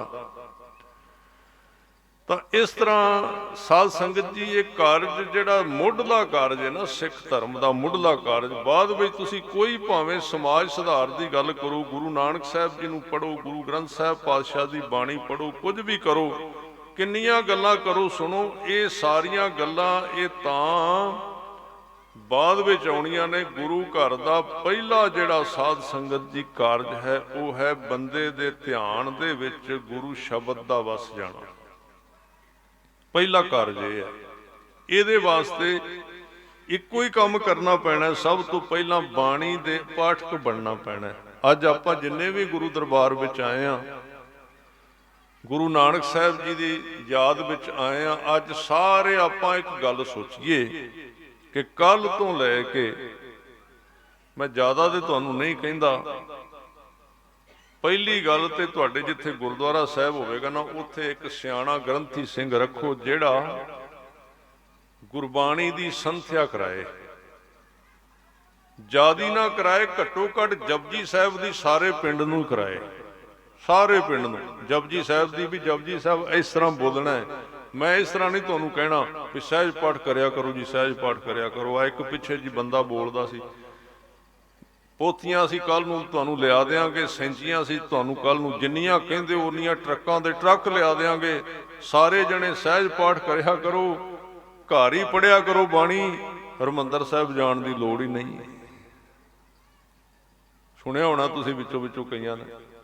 ਉੱਥੇ ਕੀ ਪਿਆ ਹੈ? ਉੱਥੇ 500 ਦਾ ਨੋਟ ਦਿੰਦੇ ਹੋ ਤੇ ਸਰੋਪਾ ਮਿਲਦਾ। ਕਈ ਕਿਹਾ ਨਾ ਗੱਲਾਂ, ਸਗੋਂ ਕਹਿਣਾ ਤੇ ਇਹ ਸੀ ਵੀ ਭਾਈ ਗੁਰੂ ਕੇ ਸਿੱਖੋ, ਇੱਥੇ ਵੀ ਬਾਣੀ ਪੜੋ, ਘਰ ਵੀ ਪੜੋ, ਤੇ ਗੁਰੂ ਰਾਮਦਾਸ ਜੀ ਦੇ ਘਰ ਦੇ ਦਰਸ਼ਨ ਕਰਨ ਜਦੋਂ ਟਾਈਮ ਲੱਗੇ ਦਰਸ਼ਨ ਵੀ ਕਰਕੇ ਆਓ। ਉੱਥੋਂ એનર્ਜੀ ਮਿਲਦੀ, ਸਿੱਖ ਨੂੰ ਤਾਕਤ ਮਿਲਦੀ ਦਰਸ਼ਨ ਕਰਨ ਦੇ ਨਾਲ। ਘਰ ਵੀ ਰੱਖੋ ਪੋਥੀਆਂ, ਘਰ ਵੀ ਪੜੋ। ਕਹਿਣਾ ਤੇ ਇਹ ਸੀ, ਪਰ ਉਧਰ ਕੱਟ ਦਿੱਤਾ। ਕਿਉਂ? ਉਸ ਕੱਟਣ ਦੇ ਪੈਸੇ ਮਿਲਣੇ ਨੇ, ਉਸ ਕੱਟਣ ਦੇ ਪੈਸੇ ਮਿਲ। ਉੱਥੇ ਜੀ ਆ, ਉੱਥੇ ਪ੍ਰਬੰਧਕ, ਉੱਥੇ ਤੇ ਮੱਸਾ ਰੰਗੜ ਵੀ ਆਇਆ ਸੀ, ਸਿੱਖਾਂ ਨੇ ਜਾਣਾ ਛੱਡ ਦਿੱਤਾ ਸੀ ਉਦੋਂ।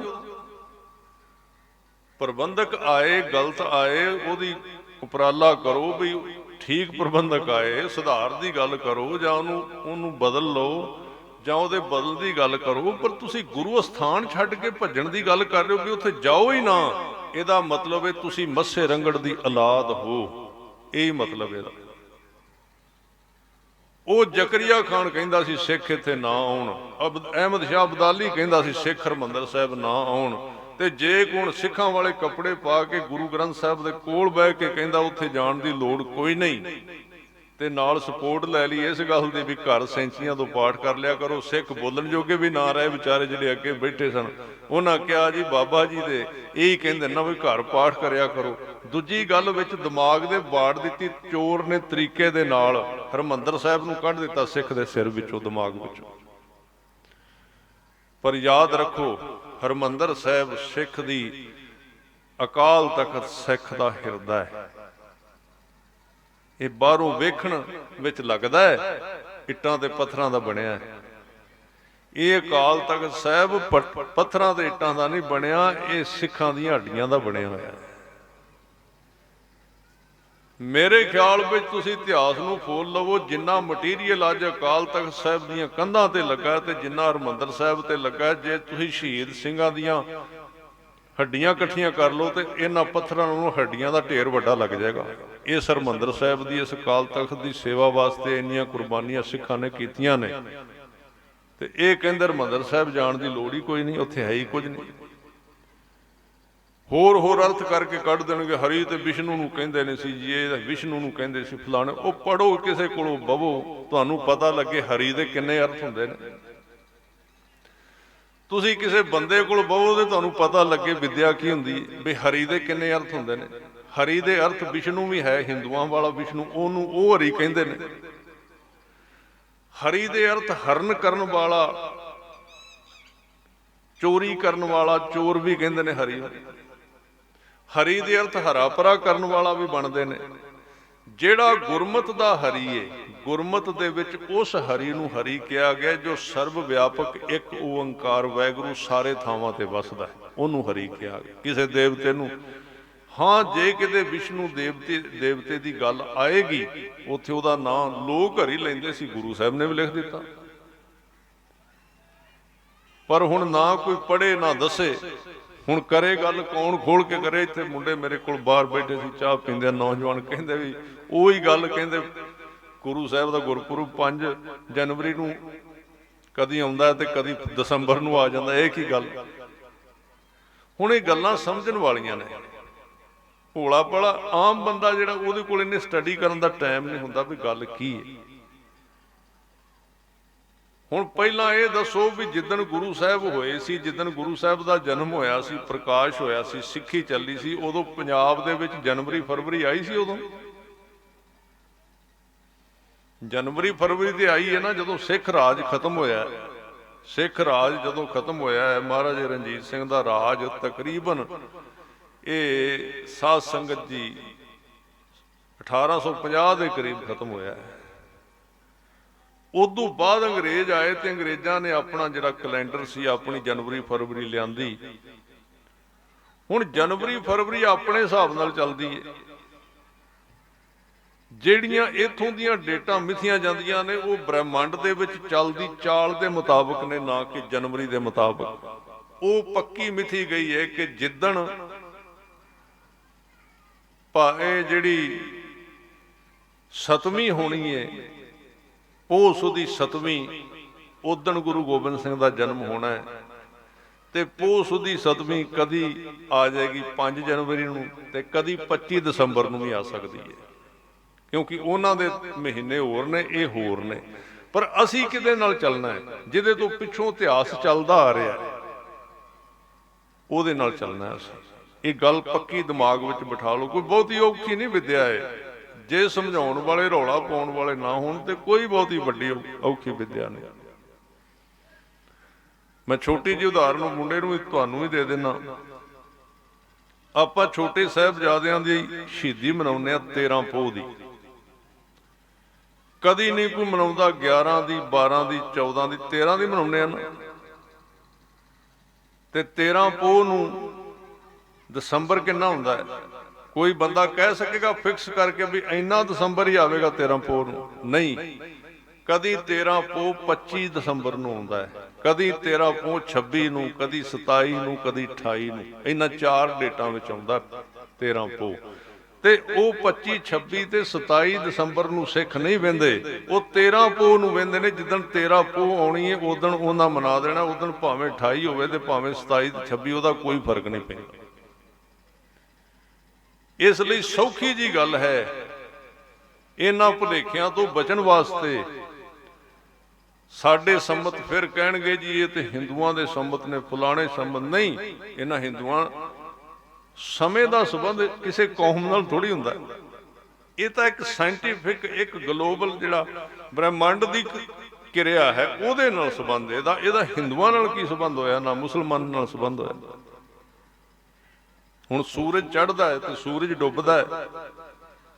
ਉਹ ਸੂਰਜ ਜਿਹੜਾ ਉਹ ਸਾਰੇ ਕੌਮਾਂ ਦਾ, ਭਾਵੇਂ ਕਿਸੇ ਕੌਮ ਦਾ, ਕੋਈ ਕੌਮ ਹੈ ਜਿਹੜੇ ਖੇਤਰ ਵਿੱਚ ਸੂਰਜ ਚੜ੍ਹਦਾ, ਕਿਉਂਕਿ ਹਰ ਇੱਕ ਐਂਗਲ ਤੇ ਹਰ ਇੱਕ ਦੇਸ਼ ਵਿੱਚ ਸੂਰਜ ਅਲੱਗ ਟਾਈਮ ਤੇ ਚੜ੍ਹਦਾ, ਵੱਖਰੇ ਟਾਈਮ ਤੇ ਚੜ੍ਹਦਾ। ਕਈ ਉਹ ਵੀ ਦੇਸ਼ ਨੇ ਦੁਨੀਆ ਦੇ ਵਿੱਚ ਜਿੱਥੇ 6 ਮਹੀਨੇ ਸੂਰਜ ਡੁੱਬਦਾ ਹੀ ਨਹੀਂ, ਚੜ੍ਹੇ ਹੀ ਰਹਿੰਦਾ ਹੈ, ਤੇ 6 ਮਹੀਨੇ ਸੂਰਜ ਚੜ੍ਹਦਾ ਹੀ ਨਹੀਂ, ਡੁੱਬੇ ਹੀ ਰਹਿੰਦਾ। ਉਹ ਵੀ ਦੇਸ਼ ਹਨ ਨੇ। ਤੁਸੀਂ ਆ ਨਾਰਵੇ ਵੱਲ ਚਲੇ ਜਾਓ, ਅੱਗੇ ਯੂਰਪ ਦੇ ਵਿੱਚ ਅੱਗੇ ਰਾਤ ਹੀ, ਸਿਆਲਾਂ ਦੇ ਵਿੱਚ ਰਾਤ ਹੀ ਪਈ ਰਹਿੰਦੀ। ਹੁਣ ਉਹਨਾਂ ਦਾ ਆਪਣਾ ਢੰਗ ਹੈ। ਚਲੋ ਰਹੋ ਵਿਚਾਰ ਜਿਹੜੀ ਬੇਨਤੀ ਕਰ ਰਿਹਾ ਸੀ। ਤਾਂ ਜਿਹੜੇ ਇਹ ਬਾਹਰਲੀਆਂ ਗੱਲਾਂ ਵੀ ਸਾਨੂੰ ਵਿੱਚ ਕਰਨੀਆਂ ਪੈਂਦੀਆਂ, ਜਿਹੜੀਆਂ ਮੇਨ ਮੁੱਦਾ ਵਿਚਲਾ ਕੀ ਹੈ ਕਿ ਗੁਰਮਤ ਦੇ ਅੰਦਰ ਸਿੱਖ ਜਦੋਂ ਬਾਣੀ ਪੜਨ ਲੱਗ ਜਾਏ। ਇਸ ਕਰਕੇ ਸਮਾਗਮ ਤੁਸੀਂ ਬੜੇ ਚਿਰ ਦੇ ਮਨਾ ਰਹੇ ਹੋ, ਬਹੁਤ ਵਧੀਆ, ਕਿਰਪਾ ਗੁਰੂ ਦੀ। ਪਰ ਇੱਕ ਕੰਮ ਜ਼ਰੂਰ ਕਰੋ ਵੀ ਆਪਣੇ ਪਿੰਡ ਦੇ ਵਿੱਚ ਇੱਕ ਪਿੰਡ ਦਾ ਇਕੱਠ ਕਰਕੇ 2 ਕੰਮ ਕਰਨੇ ਬੜੇ ਜ਼ਰੂਰੀ ਨੇ। ਵੇਖੋ ਹਰ ਇੱਕ ਪਿੰਡ ਦੇ ਵਿੱਚ ਕਿਸੇ ਵਿੱਚ 1000, ਕਿਸੇ ਵਿੱਚ 2000, ਕਿਸੇ ਵਿੱਚ 3000, ਕਿਸੇ 4000 ਬੰਦਾ ਤੇ ਹੁੰਦਾ ਹੀ ਹੈ ਨਾ। ਵੋਟ ਹੁੰਦਾ, ਵੋਟਾਂ ਤੋਂ ਪਤਾ ਲੱਗ ਜਾਂਦਾ। ਮੰਨ ਲਓ ਚਲੋ ਵੱਡੇ ਬੰਦਿਆਂ ਦੀ ਗੱਲ ਲਾ ਲਓ, ਤੁਸੀਂ ਬੀਬੀਆਂ ਨੂੰ ਛੱਡ ਦਿਓ ਤੇ ਬੱਚਿਆਂ ਨੂੰ ਛੱਡ ਦਿਓ, 1000-1500 ਤੇ ਮਰਦ ਹੁੰਦਾ ਹੀ ਹੈ ਨਾ ਹਰ ਇੱਕ ਪਿੰਡ ਦੇ ਵਿੱਚ। ਇੱਕ ਤਾਂ ਨੰਬਰਵਾਰ ਬੰਦੇ ਗਿਣ ਕੇ ਤੇ ਮਹੀਨੇ ਬਾਅਦ ਪਿੰਡ ਦੇ ਵਿੱਚੋਂ ਗੁਰੂ ਘਰ ਦੇ ਵਿੱਚ ਸਿਕਿਉਰਿਟੀ ਦੀ ਡਿਊਟੀ ਲਾਉਣੀ ਚਾਹੀਦੀ ਹੈ ਵੀ ਅੱਜ ਭਾਈ ਤੁਹਾਡੀ ਵਾਰੀ, ਤੁਸੀਂ ਗੁਰਦੁਆਰੇ ਦਾ 24 ਘੰਟੇ ਪਹਿਰਾ ਦੇਣਾ ਹੈ। ਜੇ ਕੰਮ ਨਾ ਕਰ ਲੈਂਦੇ ਤੇ ਗੁਰੂ ਗ੍ਰੰਥ ਸਾਹਿਬ ਦੀਆਂ ਬੇਅਦਬੀਆਂ ਨਹੀਂ ਸਨ ਹੋਣੀਆਂ। ਬੇਅਦਬੀਆਂ ਕਿਉਂ ਹੋਈਆਂ? मैं आप कई गुरुद्वारिਆਂ ਦੇ ਵਿੱਚ ਇਤਿਹਾਸਕ ਗੁਰਦੁਆਰਿਆਂ ਵਿੱਚ ਮੱਥਾ ਟੇਕਣ ਗਿਆ। ਸਾਧ ਸੰਗਤ ਜੀ, ਮੈਂ ਮੱਥਾ ਟੇਕ ਕੇ ਆਰਾਮ ਨਾਲ ਪਰਿਕਰਮਾ ਕਰਕੇ ਤੇ ਬਾਹਰ ਆ ਕੇ ਮੈਂ ਬੰਦਾ ਲੱਭਿਆ, ਇੱਕ ਬੰਦਾ ਵੀ ਨਹੀਂ, ਨਾ ਅੰਦਰ ਤੇ ਨਾ ਬਾਹਰ। ਫਿਰ ਜਾ ਕੇ ਕਮਰਾ ਖੜਕਾਇਆ, ਮੈਂ ਕਿਹਾ ਇੱਥੇ ਰਹਿੰਦੇ ਵੀ ਹੈ ਕਿ ਨਹੀਂ ਕੋਈ, ਗੁਰੂ ਸਾਹਿਬ ਦੀ ਸੇਵਾ ਵਿੱਚ ਕੌਣ? ਕਹਿੰਦੇ ਜੀ ਬੈਠਾ ਤੇ ਉੱਥੇ ਸਾ, ਇੱਧਰ ਮੈਂ ਕੰਮ ਆ ਗਿਆ ਸੀ। ਤੇ ਮੈਂ ਕਿਹਾ ਕੰਮ ਆ ਗਿਆ ਸੀ ਉਹ ਤੇ ਉੱਥੇ ਮੈਂ ਗਿਆ, ਤੇ ਜੇ ਕੋਈ ਮਾੜੀ ਨੀਅਤ ਵਾਲਾ ਹੋਰ ਤੁਰ ਜਾਂਦਾ ਤੇ ਗੁਰੂ ਸਾਹਿਬ ਦੀ ਬੇਅਦਬੀ ਹੋ ਜਾਂਦੀ ਤੇ ਸਾਰੀ ਕੌਮ, ਫਿਰ ਤੁਸੀਂ ਸੰਘਰਸ਼ ਕਰਨਾ ਸੀ ਤੇ ਫਿਰ ਲੜਾਈਆਂ ਹੋਣੀਆਂ ਸਨ ਤੇ ਕੌਮ ਦਾ ਨੁਕਸਾਨ ਹੋਣਾ ਸੀ। ਤੇ ਜੇ ਗੁਰਦੁਆਰਾ ਖੋਲ ਦਿਓ ਤੇ ਸੰਭਾਲ ਕਿਉਂ ਨਹੀਂ ਕਰਦੇ? ਫਿਰ ਉਹ ਕੰਮ ਕਿਉਂ ਨਹੀਂ? ਇਸ ਕਰਕੇ ਇੱਕ ਤਾਂ ਪਹਿਰਾ ਦੇਣਾ ਬਣਦਾ ਪਿੰਡ ਦਾ। ਇਸ ਤਰ੍ਹਾਂ ਨਹੀਂ ਵੀ ਜਿਹਦਾ ਜੀ ਕਰੇ ਆ ਜਾ, ਨਹੀਂ, ਪਿੰਡ ਇਕੱਠਾ ਕਰਕੇ ਬਰਾਦਰੀ ਵਾਰ ਇਹ ਡਿਊਟੀਆਂ ਲਾਈਆਂ ਜਾਣ, ਬੰਦਿਆਂ ਦਾ ਨਾਮ ਲਿਖ ਕੇ ਕਿ ਵੀ ਆਹ 5 ਬੰਦੇ ਇਸ ਦਿਨ ਤੇ ਰਾਤ ਗੁਰਦੁਆਰੇ ਦਾ ਪਹਿਰਾ ਦੇਣਗੇ, ਇਹਨਾਂ ਦੀ ਜ਼ਿੰਮੇਵਾਰੀ ਹੈ। ਜੇ ਉੱਥੇ ਕੋਈ ਘਟਨਾ ਵਾਪਰਦੀ ਕੱਲ ਨੂੰ ਉਹ ਰਜਿਸਟਰ ਦੱਸੇਗਾ ਵੀ ਆਹ ਬੰਦੇ ਸਨ, ਉੱਥੇ ਆਪੇ ਡਿਊਟੀ ਦੇਣਗੇ। ਨਾਲੇ ਗੁਰੂ ਸਾਹਿਬ ਦੀ ਸੇਵਾ ਹੈ, ਬੜੇ ਉਤਸ਼ਾਹ ਨਾਲ ਕਈਆਂ ਪਿੰਡਾਂ ਨੇ ਕੀਤਾ ਇਸ ਤਰ੍ਹਾਂ।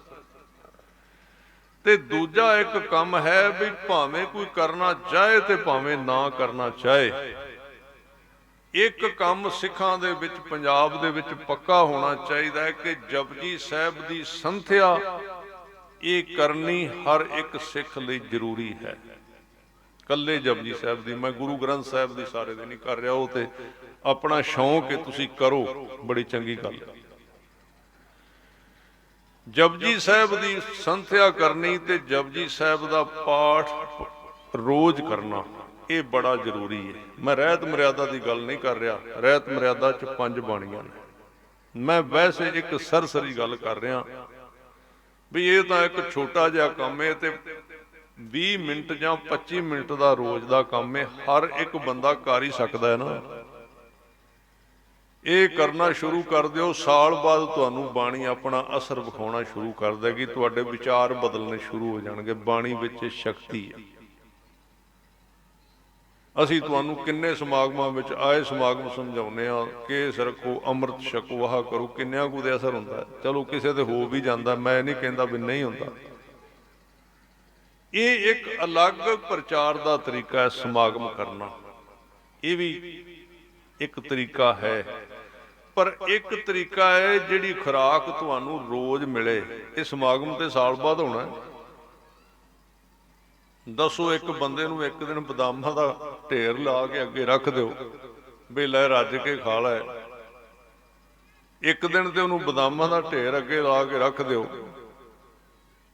ਤੇ ਤੀਜੇ ਦਿਨ ਉਹਨੂੰ ਰੋਟੀ ਵੀ ਨਾ ਮਿਲੇ, ਤੇ ਦੱਸੋ ਉਹਦੀ ਸਿਹਤ ਕਿਵੇਂ ਠੀਕ ਰਹੇਗੀ? ਖਰਾਬ ਹੋ ਜਾਣੀ ਨਾ ਸਿਹਤ ਉਹਦੀ। ਆਹ ਜਿਹੜਾ ਸਮਾਗਮ ਹੁੰਦਾ ਹੈ ਤੇ ਬਦਾਮਾਂ ਦੇ ਢੇਰ ਵਾਲੀ ਗੱਲ ਹੈ ਵੀ ਚਲੋ ਇੱਕ ਵਾਰੀ, ਚਲੋ ਖੁੱਲੀਆਂ ਵਿਚਾਰਾਂ, ਬੜਾ ਅਸਰ ਪੈਂਦਾ। ਕੋਈ ਬੁਲਾਰਾ ਆਉਂਦਾ, ਕੋਈ ਕੀਰਤਨੀਆ ਆਉਂਦਾ, ਕੋਈ ਵਿਚਾਰ ਨਵੀਂ ਸੁਣਦਾ। ਕਈ ਵਾਰੀ ਕੋਈ ਵਿਚਾਰ ਟੱਚ ਕਰ ਜਾਂਦੀ ਮਨ ਨੂੰ, ਬੰਦਾ ਬਦਲ ਸਕਦਾ, ਕੋਈ ਵੱਡੀ ਗੱਲ ਨਹੀਂ। ਸਮਾਗਮਾਂ 'ਚ ਬੜੇ ਬੰਦੇ ਬਦਲਦੇ ਨੇ। ਪਰ ਇਹ ਹੈ ਸਾਧ ਸੰਗਤ ਜੀ ਇੱਕ ਇੰਪ੍ਰੈਸ਼ਰ, ਇੱਕਦਮ ਅਸਰ ਪਾਉਣ ਵਾਲੀ ਗੱਲ। ਇਹ ਇਸ ਤਰ੍ਹਾਂ ਦੀ ਗੱਲ ਹੈ ਕਿ ਜਿਵੇਂ ਇੱਕਦਮ ਮੀਂਹ ਪੈਂਦਾ ਨਾ, ਝੋਨਾ ਲਾਉਣ ਵਾਲੇ ਦਿਨਾਂ ਵਿੱਚ ਜੇ ਕਿਤੇ ਮੌਕੇ ਤੇ ਮੀਂਹ ਪੈ ਜਾ ਤੇ ਸਾਰੇ ਜਣੇ ਆਪੋ ਆਪਣੀਆਂ ਵੱਟਾਂ ਤਗੜੀਆਂ ਕਰਕੇ ਤੇ 2 ਦਿਨ ਚੰਗਾ ਟਰੈਕਟਰ ਵਾਹ ਕੇ ਤੇ ਝੋਨਾ ਲਾ ਲੈਂਦੇ, ਮੀਂਹ ਦਾ ਫਾਇਦਾ ਠਾ ਲਿਆ। ਪਰ 2 ਦਿਨਾਂ ਬਾਅਦ ਮੀਂਹ ਹੋ ਗਿਆ ਬੰਦ ਤੇ ਝੋਨਾ ਲੱਗ ਗਿਆ ਸੀ ਮੀਂਹ ਦੇ ਪਾਣੀ ਨਾਲ। ਹੁਣ ਦੱਸੋ ਕਿਹੜੀ ਚੀਜ਼ ਚਾਹੀਦੀ ਉਹਨੂੰ? ਹੁਣ ਉਹਨੂੰ ਆਪਣਾ ਟਿਊਬਵੈੱਲ ਚਾਹੀਦਾ, ਹੁਣ ਉਹਨੂੰ ਆਪਣੀ ਮੋਟਰ ਚਾਹੀਦੀ ਹੈ, ਤਾਂ ਉਹਨੇ ਝੋਨੇ ਨੇ ਪੱਕਣਾ ਹੈ। ਸਮਾਗਮ ਤੇ ਇੱਕ ਮੋਹਲੇ ਧਾਰ ਬਾਰਿਸ਼ ਹੈ, ਪਰ ਆਪਣਾ ਟਿਊਬਵੈੱਲ ਲਾਓ। ਆਪਣੇ ਟਿਊਬਵੈੱਲ ਦਾ ਮਤਲਬ ਕੀ ਹੈ? ਆਪਣੇ ਬੈੱਡ ਤੇ ਬਹਿ ਕੇ ਬਾਣੀ ਪੜ੍ਹਨ ਦੀ ਜਾਚ ਸਿੱਖੋ। ਆਪਣਾ ਨਿਤਨੇਮ ਆਪ ਬਣਾਓ ਰੋਜ਼। ਨਹੀਂ ਤੇ ਮੈਂ ਇਹ ਤੇ ਨਹੀਂ ਕਹਿਣਾ ਵੀ ਇਸ ਸਮਾਗਮ ਨੇ ਕੁਝ ਨਹੀਂ ਜੇ ਕਰਨਾ, ਪਰ ਉਹ ਉਹਨਾਂ ਕੰਮ ਨਹੀਂ ਕਰਨਾ ਜਿਹਦੇ ਵਾਸਤੇ ਸਮਾਗਮ ਵਾਸਤੇ ਇੰਨੀ ਮਿਹਨਤ ਕੀਤੀ ਜਾਂਦੀ। ਮੈਂ ਜ਼ਿਆਦਾ ਨਹੀਂ ਕਹਿੰਦਾ, ਰੋਜ਼ ਇੱਕ ਜਪਜੀ ਸਾਹਿਬ ਪੜ੍ਹ ਕੇ ਵੇਖ ਲਓ, ਅਗਲੇ ਸਾਲ ਤੁਹਾਡਾ ਰੰਗ ਬਦਲਿਆ ਹੋਵੇਗਾ, ਤੁਹਾਡੀਆਂ ਅੱਖਾਂ ਬਦਲ ਜਾਣਗੀਆਂ, ਤੁਹਾਡਾ ਇੱਕ ਇੱਕ ਰੋਮ ਬਦਲ ਜਾਏਗਾ। ਬਾਣੀ ਚੇਂਜ ਕਰਦੀ, ਬਦਲਦੀ, ਤਬਦੀਲ ਕਰਦੀ ਬੰਦੇ ਨੂੰ। ਅਜੇ ਮੈਂ ਪੜ੍ਹਨ ਦੀ ਗੱਲ ਕਰ ਰਿਹਾ ਇਕੱਲੀ, ਮੈਂ ਵਿਚਾਰਨ ਦੀ ਅਜੇ ਗੱਲ ਨਹੀਂ ਕਰ ਰਿਹਾ। ਜਦੋਂ ਵਿਚਾਰ ਕਰੋਗੇ ਫਿਰ ਹੋਰ ਸੱਟ ਮਾਰੇਗੀ ਬਾਣੀ। ਵਿਚਾਰ ਅਗਲੀ ਚੀਜ਼ ਹੈ। ਕਈ ਇਹਨਾਂ ਗੱਲਾਂ ਦੇ ਉੱਤੇ ਵੀ ਕੌਮ ਨੂੰ ਭਟਕਾ ਰਹੇ ਨੇ ਵੀ ਜੇ ਤੁਹਾਨੂੰ ਅਰਥ ਨਾ ਆਏ ਤੇ ਫਿਰ ਪੜ੍ਹਨ ਦਾ ਕੋਈ ਫਾਇਦਾ ਨਹੀਂ। ਇਹ ਬੜੀ ਵੱਡੀ ਗਲਤੀ ਹੈ। ਵਿਚਾਰ ਜ਼ਰੂਰ ਕਰੋ, ਵਿਚਾਰ ਚੰਗੀ ਤਾਂ ਹੈ। ਮੈਂ ਤੁਹਾਨੂੰ ਪੁੱਛਣਾ ਵੀ ਬੰਦੇ ਨੂੰ ਬੁਖਾਰ ਚੜ ਜਾਏ ਤੇ ਜਿਹੜੀ ਗੋਲੀ ਡਾਕਟਰ ਦਿੰਦਾ ਪਹਿਲਾਂ ਅਸੀਂ ਉਹਨੂੰ ਪੁੱਛਦੇ ਹਾਂ ਵੀ ਕਾਹਦੀ ਬਣੀ ਹੈ? ਨਹੀਂ, ਉਹ ਕਹਿੰਦਾ ਗੋਲੀ ਲੈ ਜਾ ਤੇ ਖਾ ਲੈ। ਚੁੱਕ ਕੇ ਬੰਦਾ ਮੂੰਹ ਵਿੱਚ ਪਾਉਂਦਾ, ਪਤਾ ਨਹੀਂ ਕਿਹੜੇ ਉਹਦੇ ਵਿੱਚ ਚੀਜ਼ਾਂ ਪਈਆਂ ਸਨ, ਪਰ ਬੁਖਾਰ ਤਾਂ ਲਾ ਦਿੰਦੀ ਹੈ ਨਾ ਗੋਲੀ, ਦਵਾਈ। ਇਸ ਤਰ੍ਹਾਂ ਬਾਣੀ ਦੀ ਵਿਚਾਰ ਬਾਅਦ ਵਿੱਚ ਹੋ ਜਾਏਗੀ, ਪਹਿਲਾਂ ਪੜ੍ਹੋ। ਇੱਥੋਂ ਤੱਕ ਵੀ ਵਰਤਿਆ ਕਈਆਂ ਨੇ ਬਾਣੀ ਪੜ੍ਹੀ ਏ ਤੇ ਬਾਣੀ ਜ਼ਿਆਦਾ ਚਿਰ ਪੜ੍ਹਨ ਤੋਂ ਬਾਅਦ ਉਹਨਾਂ ਨੂੰ ਵਿੱਚੋਂ ਅਰਥ ਆਪਣੇ ਆਪ ਫੁਰਨੇ ਸ਼ੁਰੂ ਹੋ ਗਏ, ਆਪਣੇ ਆਪ। ਕਿਉਂਕਿ ਬਾਣੀ ਕੋਈ ਅਖਬਾਰ ਨਹੀਂ ਤੇ ਬਾਣੀ ਕੋਈ ਕਵਿਤਾ ਨਹੀਂ, ਬਾਣੀ ਆਪਣਾ ਅਸਰ ਪਾਉਂਦੀ, ਕਿਉਂਕਿ ਬਾਣੀ ਗੁਰੂ ਹੈ। ਤੇ ਜਦੋਂ ਤੁਸੀਂ ਗੁਰੂ ਸਮਝ ਕੇ ਪੜ੍ਹਦੇ ਹੋ ਤੇ ਗੁਰੂ ਫਿਰ ਉਸ ਪੜ੍ਹਨ ਵਾਲੇ ਉੱਤੇ ਆਪਣੀ ਕਲਾ ਵਰਤਾਉਂਦਾ ਬਾਣੀ ਦੇ ਰੂਪ ਦੇ ਵਿੱਚ। ਇਹ ਉਦੋਂ ਕੰਮ ਹੁੰਦਾ। ਪਰ ਜੇ ਗੁਰੂ ਸਮਝ ਕੇ ਪੜਾਂਗੇ ਤਾਂ ਹੈ। ਜੇ ਵਿਦਿਆ ਪੜ੍ਹ ਸਮਝ ਕੇ ਪੜ੍ਹੀ ਤੇ ਫਿਰ ਪੱਲੇ ਕੁਝ ਨਹੀਂ ਪੈਣਾ। ਇਸ ਲਈ ਕਿਸੇ ਮਹਾਂਪੁਰਸ਼ ਨੇ ਬੜੀ ਸੋਹਣੀ ਗੱਲ ਕਹੀ। ਉਹ ਕਹਿੰਦੇ ਨੇ ਗੁਰੂ ਗ੍ਰੰਥ ਸਾਹਿਬ ਇਸ ਤਰ੍ਹਾਂ ਦੇ ਗੁਰੂ ਨੇ, ਜੋ ਕੁਝ ਇਹਨਾਂ ਨੂੰ ਕੋਈ ਸਮਝਦਾ ਹੈ ਉਹ ਉਸ ਰੂਪ ਵਿੱਚ ਹੀ ਉਹਨੂੰ ਨਜ਼ਰ ਆਉਂਦੇ ਨੇ, ਉਹਦੇ ਤੋਂ ਵੱਧ ਨਜ਼ਰ ਨਹੀਂ ਆਉਂਦੇ। ਜੇ ਕੋਈ ਕਵੇ ਨਾ ਇਹ ਤੇ ਇੱਕ ਫਿਲਾਸਫੀ ਹੈ, ਫਿਲਾਸਫਰ ਪੜ੍ਹੇ, ਉਹਨੂੰ ਫਿਲਾਸਫੀ ਤੋਂ ਵੱਧ ਕੁਝ ਨਹੀਂ ਹਾਸਲ ਹੁੰਦਾ ਗੁਰੂ ਗ੍ਰੰਥ ਸਾਹਿਬ ਦੇ ਵਿੱਚੋਂ। ਬਸ ਗੱਲਾਂ ਹੀ ਉਹਨੂੰ ਪਤਾ ਲੱਗਦੀਆਂ ਵੀ ਆਹ ਗੱਲਾਂ ਨੇ, ਫਲਾਣੀਆਂ ਗੱਲਾਂ। ਤੇ ਜੇ ਕੋਈ ਸਿਰਫ ਸੇਵਾਦਾਰ ਬਣ ਕੇ ਤੇ ਗੁਰੂ ਗ੍ਰੰਥ ਸਾਹਿਬ ਦੀ ਸੇਵਾ ਵੀ ਕਰੇ, ਅਦਬ ਵੀ ਕਰੇ, ਉਹਦਾ ਵੀ ਇੱਕ ਫਲ ਅਲੱਗ ਹੈ। ਪੜ੍ਹਨਾ ਤੇ ਸੁਣਨਾ ਤੇ ਵਿਚਾਰਨਾ ਤੇ ਅਗਲੀ ਗੱਲ ਹੈ, ਉਹ ਤੇ ਬੜੀ ਵੱਡੀ ਗੱਲ ਹੈ। ਪਰ ਤੁਸੀਂ ਕੱਲੀ ਸੇਵਾ ਵੀ ਕਰੋ ਗੁਰੂ ਗ੍ਰੰਥ ਸਾਹਿਬ ਦੀ, ਬੜੀ ਵੱਡੀ ਸੇਵਾ ਗੁਰੂ ਗ੍ਰੰਥ ਸਾਹਿਬ ਦੀ, ਹਜ਼ੂਰੀ ਸੇਵਾ ਜੀ। ਆ ਕਈ ਗ੍ਰੰਥੀ ਸਿੰਘ ਨਾ, ਹੁਣ ਗ੍ਰੰਥੀ ਸਿੰਘ ਇੱਕ ਪੋਸਟ ਇਸ ਤਰ੍ਹਾਂ ਦੀ ਆਮ ਜੀ ਹੋ ਗਈ ਏ। ਕਿਉਂ? ਜਿਹੜੀ ਚੀਜ਼ ਨੂੰ ਅਸੀਂ ਲੋੜ ਤੋਂ ਵੱਧ ਕਰ ਦਈਏ ਉਹਦਾ ਸਾਧ ਸੰਗਤ ਜੀ ਮੁੱਲ ਘਟ ਜਾਂਦਾ ਸਮਾਜ ਦੇ ਵਿੱਚ। ਹੁਣ ਗੁਰਦੁਆਰੇ ਜ਼ਿਆਦੇ ਬਣ ਗਏ। ਫਿਰ ਗ੍ਰੰਥੀ ਸਿੰਘ ਪਹਿਲਾਂ ਤੇ ਆਉਂਦੇ ਸੀ ਪੜ੍ਹ ਕੇ ਟਕਸਾਲਾਂ ਵਿੱਚੋਂ, 10-10 ਸਾਲ ਲਾ ਕੇ ਆਉਂਦੇ ਸੀ, ਕੁਝ ਪੜ੍ਹ ਸਿੱਖ ਕੇ ਆਉਂਦੇ ਸੀ, ਜਾਂ ਵਿਦਿਆਲਿਆਂ ਵਿੱਚੋਂ ਕਿਤੇੋਂ ਵੀ ਪੜ੍ਹ ਲਓ, ਪੜ੍ਹ ਕੇ ਆਉਂਦੇ ਸੀ। ਫਿਰ ਉਦੋਂ ਸਮਾਜ ਹੋਰ ਤਰ੍ਹਾਂ ਦਾ ਸੀ, ਉਦੋਂ ਬੰਦੇ ਦੇ ਜੀਵਨ ਦੀਆਂ ਲੋੜਾਂ ਘੱਟ ਸਨ। ਜੋ ਆਉਂਦਾ ਸੀ ਉਹਦੇ ਨਾਲ ਗ੍ਰੰਥੀ ਸਿੰਘ ਗੁਜ਼ਾਰਾ ਕਰ ਲੈਂਦਾ ਸੀ, ਜੀਵਨ ਸਾਦੇ ਸਨ। ਪਰ ਅੱਜ ਜੀਵਨ ਇਹਨਾਂ 20, 30, 25 ਸਾਲਾਂ ਦੇ ਵਿੱਚ ਤੁਸੀਂ ਆਪ ਹੀ ਸਿਆਣੇ ਹੋ, ਵੇਖ ਲਓ ਵੀ ਕਿੰਨੀ ਇੱਕਦਮ ਬਦਲੀ ਆਈ ਹੈ ਸਮਾਜ ਦੇ ਵਿੱਚ। ਵੀ ਜਿੱਥੇ ਇੱਕ ਚੀਜ਼ ਚਾਹੀਦੀ ਸੀ ਇੱਕ ਬੰਦੇ ਨੂੰ, 20 ਚੀਜ਼ਾਂ ਉਹਨੂੰ ਚਾਹੀਦੀਆਂ ਨੇ। ਹੁਣ ਸਮਾਜ ਦੇ ਮੁਤਾਬਕ ਉਹਨੂੰ ਭੱਜਣਾ ਪੈਂਦਾ। ਜੇ ਕੋਈ ਨਾ ਵੀ ਭੱਜੇ ਤਾਂ ਵੀ ਭੱਜਣਾ ਪੈਂਦਾ ਉਹਨੂੰ। ਹੁਣ ਅੱਜ ਕੌਮ ਡਾਊਨ ਕਿਉਂ ਗਈ ਏ?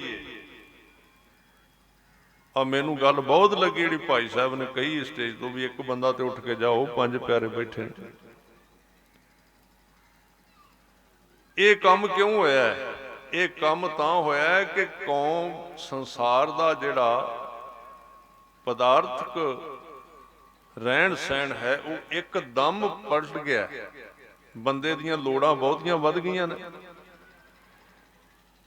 ਤੇ ਜਿਹੜੇ ਗ੍ਰੰਥੀ ਸਿੰਘ ਨੇ ਉਹ ਵੀ ਤੇ ਸਾਡੇ ਵਿੱਚੋਂ ਬੰਦੇ ਹੀ ਨੇ ਨਾ। ਉਹ ਇੱਕ ਗ੍ਰੰਥੀ ਸਿੰਘ ਨੇ, ਲੋੜਾਂ ਤੇ ਉਹਨਾਂ ਦੀਆਂ ਵੀ ਸਾਡੇ ਵੱਲ ਹੀ ਨੇ। ਜਦੋਂ ਉਹਨਾਂ ਦੀਆਂ ਲੋੜਾਂ ਪੂਰੀਆਂ ਨਹੀਂ ਹੁੰਦੀਆਂ, ਉਹਨਾਂ ਦੀਆਂ ਜਦੋਂ ਜ਼ਰੂਰਤਾਂ ਪੂਰੀਆਂ ਨਹੀਂ ਹੁੰਦੀਆਂ, ਤੇ ਜਿਹੜੇ ਬੰਦੇ, ਆਮ ਬੰਦਾ ਤੁਸੀਂ ਵੇਖੋ, ਮੈਂ ਛੋਟੀ ਜਿਹੀ ਉਦਾਹਰਨ ਦਿੰਦਾ ਵੀ ਕਿਹੜੀ ਫਸਲ ਤੁਸੀਂ ਜ਼ਿਆਦਾ ਬੀਜਦੇ ਹੋ? ਤੁਸੀਂ ਪਿੰਡਾਂ ਵਿੱਚ ਰਹਿੰਦੇ ਹੋ। ਜਿਸ ਫਸਲ ਦਾ ਰੇਟ ਜ਼ਿਆਦਾ ਹੋਵੇ ਤੇ ਮੰਡੀਕਰਨ ਚੰਗਾ ਹੋਵੇ, टाइम ते विक जाए ते 4 पैसे चंगे दे जाए, उन्होंने बंदा ज़्यादा बीजदा है, उहदे वास्ते ज़्यादा मेहनत करता है। हुण अज सारे कहंदे ते हैं भी सिक्खी दी चढ़दी कला होवे,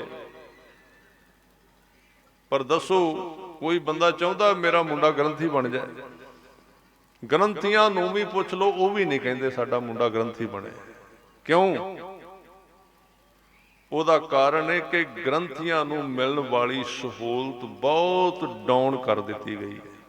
वो एक आरजी किता बना दिता गया है। ग्रंथी नूं यही नहीं पता भी रात नूं मंजी ते सुता ते सवेरे प्रधान जी आ के आखण चुको मंजी लै जा, चुक के बाहर अपनी छुट्टी तेरी। दसो गुरु ग्रंथ साहब की सेवा की करेगा? क्यों? प्रधान तो 2 साल बाद बदल जाना है। वो परिवार लैके कित्थे जाए? वो किहड़ी थां ते जाए? फिर इस चीज़ ने प्रचार नूं मारिया। प्रचार ग्रंथियां ने करना है। जदों करना है आ समागम जिहड़े तुसीं सानूं विद्वान कहंदे हो, चलो सत शुकर है तुहाडा, तुसीं जो सत्कार दिंदे हो असीं झोली विच पाउंदे आ, पर तुसीं साडे तो ना ज़्यादा आस करिया जे। जिहड़ी नित दी खुराक है अपने पिंड नूं नेत्र वास्ते संभालो, तां सिੱਖੀ संभाली जानी है। साल बाद समागम कीतियां इन्नी संभाल नहीं होनी। पिंड का सुधार करना चाहिए। आपो अपना पिंड का एक सिस्टम एजुकेट गुरुद्वारे का चंगा ढांचा होना चाहिए। वधिया ग्रंथी ते उन्होंने तुसी गारंटी दिओ भी असी तेरे सारे काम की संभाल करने आ। हर एक काम का हर एक चीज़ दिनों दिन वधदी जा रही है। असी जिम्मेवार हाँ तेरे बच्चों के पढ़ाउण दे। असी अपने बच्चों के बराबर तेरे बच्चों को पढ़ावांगे। दसो किवें? आपे ग्रंथी सिंह अगों बच्चे आउणगे विच। जदों सहूलत मिलेगी आपे अगों लोग कहणगे भी कोई गल नहीं, इस काम विच लग जाने। क्यों? संसार करैत बैत चलो इहदे विच चंगी है ते सत्कार भी है। तां ये प्रचार जिहड़ा इहदे विच वाधा होना है। ते जे इन्हां नूं असीं ग्रंथी ਸਿੰਘਾਂ नूं उस नज़र दे नाल तक्किया ना, मैं बेनती करां तुसीं दसो कोई बंदा है जिहड़ा ग्रंथी दे मुंडे वाल अपनी बच्ची का रिश्ता करन नूं तैयार है? दसो कोई खलो के कहे? गल्लां ही ने कलियां। उंज कहने गुरु दा वजीर ते जदों उहदे बच्चों के रिश्ते करन दा उहनूं फिक्र पिया रहिंदा भी जदों अगला वेखण वास्ते आउंदा ते ओह कहंदे जी की करदे हो तुसीं? कहंदे ग्रंथी लगे हो। ओह कहंदे चंगा जी, वाहिगुरू जी का खालसा ते वाहिगुरू जी की फतेह, असीं चले हां। कौन लगणगे तुहाडे ग्रंथी? ते क्यों ये हुंदा है? क्योंकि उन्हां दा जिहड़ा ग्राफ है वो बहुत डाउन कर दिता गया है। आज ईसाई तुहाडे पंजाब विच क्यों पैर पसार गए ने? वो 80-80, 90-90 हज़ार, लख रुपया तनख्वाह दे रहे हैं अपने जिहड़े उन्हां दे पादरी ने, उन्हां दे बच्चे पढ़ा रहे हैं, उन्हां नूं कोठियां दे रहे हैं। ते साडे वाले सुते पे ने अपनी। साडे वाले नूं हुंदा भी अगली बारी प्रधान मैं बन गया, बस प्रधान ही बनना है। भी मेरे बड़े बड़े भाग ने मैनू श्रोमणी कमेटी का दूजी बारी प्रधान बना दिता है। वो बई तू ये तेरी स्टेटमेंट अखबार में आनी चाहिए सी भी गुरु रामदास जी तुसा मैनू दूजी बारी अपना सेवादार बना लिया ते काम बड़ा वड्डा है ते मेरे ते किरपा करिया जे मैं जिम्मेवारियां निभावां सारियां दियां। ते पाठी ते दूजे दिन हड़ताल करके बैठे होंदे ने अकाल तख्त साहब दे अगे भी साडा जिहड़ी पाठ की ड्यूटी की मोख है उन्होंने वधाओ। क्यों? वो पाठी बेचारे साडे अगे कलपदे ने, कहंदे साडे कपड़े वेखो, साडे तो सर्फ भी नहीं महंगा खरीदिया जाता, वो भी मैल नाल तंद मैल पै गई। ये गल्लां ने कुछ जिथों साडा ये चीज़ां जिन्ना चिर ना पड़चोलियां। गुरु साहब ने सानू बहुत वधिया चीज़ दिती सी। जिहड़ा गुरु साहब ने पिंड पिंड विच गुरुद्वारा बनाया सी, जिहड़ा सिस्टम थां थां ते चरण पा के गुरु घर बनाउण दा मतलब सी सिੱਖੀ दे केंद्र सारे थां ते खुल जाण ते उस आले दुआले दा सारा गुरसिख उत्थे गुरबाणी दी और सारी प्रकार दी सिੱਖਿਆ उहनूं प्राप्त हो, वो मिले। इसलिए ये गल्लां जरूरी करनियां बनदियां ने। मैं भी तुहानूं साखियां मैनूं होर आउंदियां बथेरियां, मैं बड़े सालों दा इस काम विच पिया, वो सुना के मैं जा सकदा सी, ਤੁਸੀਂ ਖੁਸ਼ ਵੀ ਬੜੇ ਹੋ ਜਾਂਦੇ ਵੀ ਚਲੋ ਆਹ ਸੁਣਾਤੀ, ਪਰ ਬਾਬਾ ਨਾਨਕ ਆਹ ਕੁਝ ਕਹਿੰਦਾ ਸੀ, ਜੋ ਕੁਝ ਮੈਂ ਤੁਹਾਨੂੰ ਕਹਿ ਰਿਹਾ ਇਹ ਜ਼ਿੰਮੇਵਾਰੀਆਂ ਸੀ, ਇਹ ਕਰਨਾ ਪਏਗਾ ਤੇ ਤਾਂ ਕੁਝ ਕੌਮ ਪੰਜਾਬ ਦੀ ਹਾਲਾਤ ਹੋ ਜਾਏ। ਨਹੀਂ ਤੇ ਪੰਜਾਬ ਦੇ ਪਿੰਡਾਂ ਦੇ ਵਿੱਚ ਹੁਣ ਤੁਸੀਂ ਵੇਖੋ, ਤੁਸੀਂ ਡੱਕ ਨਹੀਂ ਰੋਕ ਨਹੀਂ ਸਕਦੇ ਕਿਸੇ ਨੂੰ ਤੂੰ ਆਪਣੇ ਧਰਮ ਦਾ ਪ੍ਰਚਾਰ ਨਾ ਕਰ। ਈਸਾਈਆਂ ਨੂੰ ਤੁਸੀਂ ਜਿਹੜੀ ਲਾ ਦੇ ਤੌਰ ਤੇ, ਕਾਨੂੰਨ ਦੇ ਤੌਰ ਤੇ ਤੁਸੀਂ ਕਿਸੇ ਧਰਮ ਦਾ ਪ੍ਰਚਾਰ ਨਹੀਂ ਰੋਕ ਸਕਦੇ। ਇੱਥੇ ਸਾਰੇ ਥਾਵਾਂ ਤੇ ਸਾਰੀ ਦੁਨੀਆ ਵਿੱਚ ਸਾਰੇ ਧਰਮ ਪ੍ਰਚਾਰ ਕਰ ਸਕਦੇ ਨੇ, ਪਰ ਤੁਸੀਂ ਇਹ ਪੇਸ਼ ਕਰਨਾ ਤੁਹਾਡਾ ਧਰਮ ਕਿਵੇਂ ਦਾ, ਲੋਕ ਤੁਹਾਡੇ ਤੋਂ ਪ੍ਰਭਾਵਿਤ ਕਿਵੇਂ ਹੁੰਦੇ।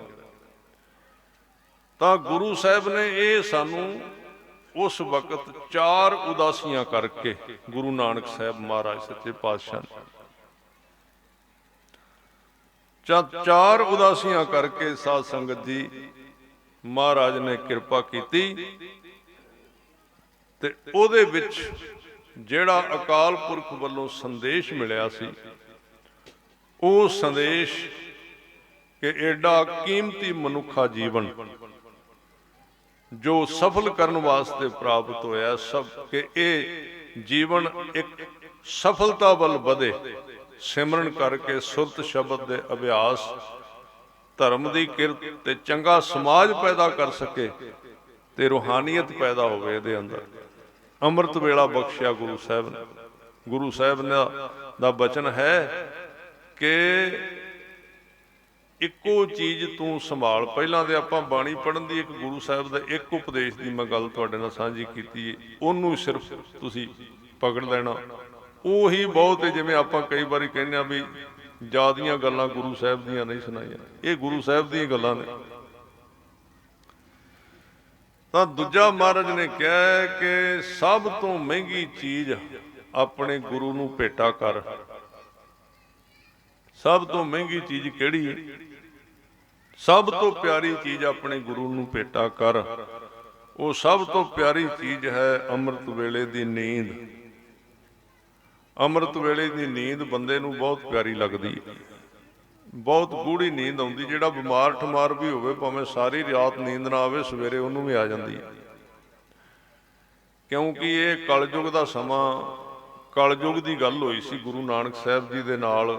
ਜਦੋਂ ਕਲਯੁਗ ਗੁਰੂ ਨਾਨਕ ਸਾਹਿਬ ਜੀ ਨੂੰ ਉੜੀਸਾ ਦੇ ਜੰਗਲਾਂ ਦੇ ਵਿੱਚ ਆਣ ਕੇ ਮਿਲਿਆ ਸੀ ਨਾ, ਭਾਈ ਮਰਦਾਨਾ ਤੇ ਗੁਰੂ ਸਾਹਿਬ ਬੈਠੇ ਸੀ। ਤੇ ਭਾਈ ਮਰਦਾਨਾ ਜੀ 50 ਸਾਲ ਗੁਰੂ ਨਾਨਕ ਸਾਹਿਬ ਦੇ ਨਾਲ ਰਹੇ ਨੇ। ਤੇ ਸਾਧ ਸੰਗਤ ਜੀ ਜਦੋਂ ਬੜੀ ਹਨੇਰੀ ਆਈ, ਝੱਖੜ ਆਇਆ, ਤੇ ਭਾਈ ਮਰਦਾਨਾ ਜਿਹੜਾ ਨਾ, ਉਹਦੇ ਬਚਨ ਲਿਖੇ ਹੋਏ ਨੇ ਜਨਮ ਸਾਖੀ ਦੇ ਵਿੱਚ। ਉਹ ਕਹਿਣ ਲੱਗੇ ਕਿ ਬਾਬਾ ਕਿੱਥੇ ਆਣ ਮਾਰਿਆ ਈ। ਇਸ ਤਰ੍ਹਾਂ ਹੀ ਉਹ ਬੋਲਦੇ ਸਨ, ਸਿੱਧੀ ਭਾਸ਼ਾ ਗੁਰੂ ਨਾਨਕ ਸਾਹਿਬ। ਕਿੱਥੇ ਆਣ ਮਾਰਿਆ ਈ, ਇੱਥੇ ਤਾਂ ਗੋਰੋਂ ਕੱਫਣੋਂ ਵੀ ਗਏ। ਗੋਰੋਂ ਕੱਫਣੋਂ ਦਾ, ਗੋਰ ਦਾ ਮਤਲਬ ਹੈ ਮੜੀ ਆਪਣਾ ਕਬਰ, ਤੇ ਕੱਫਣ ਦਾ ਮਤਲਬ ਤੂੰ ਸਮਝਦੀ ਹੋ ਵੀ ਇੱਥੇ ਤੇ ਕਿਸੇ ਸੰਸਕਾਰ ਵੀ ਨਹੀਂ ਕਰਨਾ। ਤੇ ਗੁਰੂ ਸਾਹਿਬ ਚੌਂਕੜਾ ਲਾ ਕੇ ਬੈਠੇ, ਤੇ ਮਰਦਾਨਾ ਸਿਰ ਲਾ ਕੇ ਨਾਲ ਗੁਰੂ ਸਾਹਿਬ ਦੇ। ਇੰਨੀ ਹਨੇਰੀ ਤੇਜ਼ ਆਈ, ਭਿਆਨਕ। ਤੇ ਸਤਿਗੁਰੂ ਕਹਿੰਦੇ ਮਰਦਾਨਿਆ ਉੱਠ, ਰਬਾਬ ਛੇੜ। ਤੇ ਮਰਦਾਨਾ ਗੁਰੂ ਸਾਹਿਬ ਨਾਲ ਇੱਕ ਮਿੱਕ ਸੀ, ਤੇ ਗੱਲਾਂ ਸਿੱਧੀਆਂ ਮਖੌਲ ਵੀ ਕਰ ਲੈਂਦਾ ਸੀ। ਭਾਈ ਮਰਦਾਨਾ ਜੀ ਕਹਿੰਦੇ ਬਾਬਾ ਤੈਨੂੰ ਰਬਾਬ ਸੁੱਝਦੀ ਏ, ਮੇਰਾ ਤੇ ਗਲਾ ਬੰਦ ਹੋ ਜਾਂਦਾ ਡਰ ਦੇ ਨਾਲ ਵੀ ਬਚਾਂਗੇ ਕਿ ਨਹੀਂ ਆ। ਕਹਿੰਦੇ ਉੱਠ ਮਰਦਾਨਿਆ, ਚੌਵਾਂ ਪਾਸੇ ਲੀਕ ਮਾਰ ਦੇ। ਤਾਂ ਛੋਟੀ ਗੱਲ ਕਰਾਂ, ਸਮਾਂ ਹੋ ਗਿਆ, ਕਲਯੁਗ ਆਇਆ ਮਹਾਰਾਜ ਨੂੰ। ਸਮੇਂ ਦਾ ਜਿਹਦਾ ਸਮਾਂ ਹੁਣ ਰੱਬ ਨੇ ਮਿਥਿਆ ਹੋਇਆ, ਕਲਯੁਗ ਦਾ ਸਮਾਂ ਹੈ, ਉਹਦੀ ਸਰਕਾਰ ਚੱਲਦੀ। ਤਾਂ ਸਾਧ ਸੰਗਤ ਜੀ ਮਹਾਰਾਜ ਕਹਿੰਦੇ ਮਰਦਾਨਿਆ ਉੱਠ। ਕੋਈ ਬੰਦਾ ਮਿਲਣ ਵਾਸਤੇ ਆਇਆ, ਸਾਹਮਣੇ ਖੜਾ ਸੀ ਮਨੁੱਖ ਦਾ ਰੂਪ ਧਾਰਨ ਕਰਕੇ। ਉਹਨੇ ਆਪਣੇ ਉੱਤੇ ਪੁਰਾਣਾ ਕੰਬਲ ਲਿਆ ਹੋਇਆ, ਜਿਹਦੇ ਵਿੱਚ ਮੋਰੀਆਂ ਨਿਕਲੀਆਂ ਨੇ, ਪਾਟੀਆਂ ਹੋਈਆਂ ਨੇ, ਤੇ ਇੱਕ ਹੱਥ ਦੇ ਵਿੱਚ ਜੀਭ ਫੜੀ ਹੋਈ, ਤੇ ਇੱਕ ਹੱਥ ਦੇ ਵਿੱਚ ਉਹਨੇ ਅੱਗ ਫੜੀ ਹੋਈ ਹੈ। ਅੱਗ ਆਪਾਂ ਕੋਲੋਂ ਬਣਾ ਕੇ ਕਹਿੰਦੇ ਆ, ਕਿਉਂਕਿ ਸਾਡੇ ਵਿੱਚ ਇਹ ਆਦਤ ਪੈ ਗਈ ਵੀ ਕਾਮ ਦੀ ਗੱਲ ਨਹੀਂ ਕਰਨੀ, ਅਸ਼ਲੀਲਤਾ ਦੀ ਗੱਲ ਹੈ ਜੀ, ਅਸ਼ਲੀਲਤਾ ਦੀ ਗੱਲ ਹੈ। ਕਹਿ ਕੇ ਇਸ ਚੀਜ਼ ਨੂੰ ਇੰਨਾ ਅਸ਼ਲੀਲਤਾ, ਓਨਾ ਹੀ ਜ਼ਿਆਦਾ ਅਸ਼ਲੀਲ ਹੋ ਗਿਆ ਪੰਜਾਬ ਸਾਡਾ। ਮਨੁੱਖ ਦੀ ਕਾਮ ਇੰਦਰੀ ਫੜੀ ਹੋਈ ਸੀ ਕਲਯੁਗ ਨੇ ਹੱਥ ਦੇ ਵਿੱਚ। ਭਾਈ ਮਰਦਾਨਾ ਕਹਿੰਦਾ ਵੀ ਤੂੰ ਕੌਣ ਹੈ? ਕਹਿੰਦਾ ਮੈਂ ਕਲਯੁਗ ਹਾਂ। ਕਹਿੰਦੇ ਆ ਕੌਣ ਹੈ ਤੂੰ? ਕਹਿੰਦੇ ਮੈਂ ਸਮੇਂ ਦਾ ਬਾਦਸ਼ਾਹ। ਕਹਿੰਦੇ ਬਾਦਸ਼ਾਹ ਚੰਗਾ, ਪੁਰਾਣਾ ਕੰਬਲ ਲਈ ਫਿਰਨਾ। ਕਹਿੰਦੇ ਮਰਦਾਨਿਆ ਇਹ ਕੰਬਲ ਜਿਹੜਾ ਇਹਨੂੰ ਆਲਸ ਦਾ ਕੰਬਲ ਕਹਿੰਦੇ ਨੇ। ਜਦੋਂ ਸਵੇਰੇ 4 ਵਜਦੇ ਨੇ ਮੈਂ ਸਾਰੀ ਦੁਨੀਆ ਤੇ ਸਿੱਟ ਦੇਣਾ, ਪਰਤ ਕੇ ਉੱਠਣ ਨਹੀਂ ਦਿੰਦਾ ਉਹਨਾਂ ਨੂੰ। ਸਵੇਰੇ ਉੱਠਣਾ ਬਹੁਤ ਔਖਾ ਹੈ। ਭਾਈ ਮਰਦਾਨਾ ਕਹਿੰਦਾ ਵੀ ਇਹਦੇ ਵਿੱਚ ਮੋਰੀਆਂ ਕਿੱਥੋਂ ਨਿਕਲ ਗਈਆਂ ਨੇ? ਕਹਿੰਦੇ ਮੋਰੀਆਂ ਇਸ ਬਾਬੇ ਦੇ ਸਿੱਖਾਂ ਨੇ ਕੱਢ ਦਿੱਤੀਆਂ ਨੇ। ਇਹ ਕੰਬਲ ਪਾੜ ਕੇ ਬਾਹਰ ਨਿਕਲ ਜਾਂਦੇ, ਇਹ ਨਹੀਂ ਪਰਵਾਹ ਕਰਦੇ ਮੇਰੀ।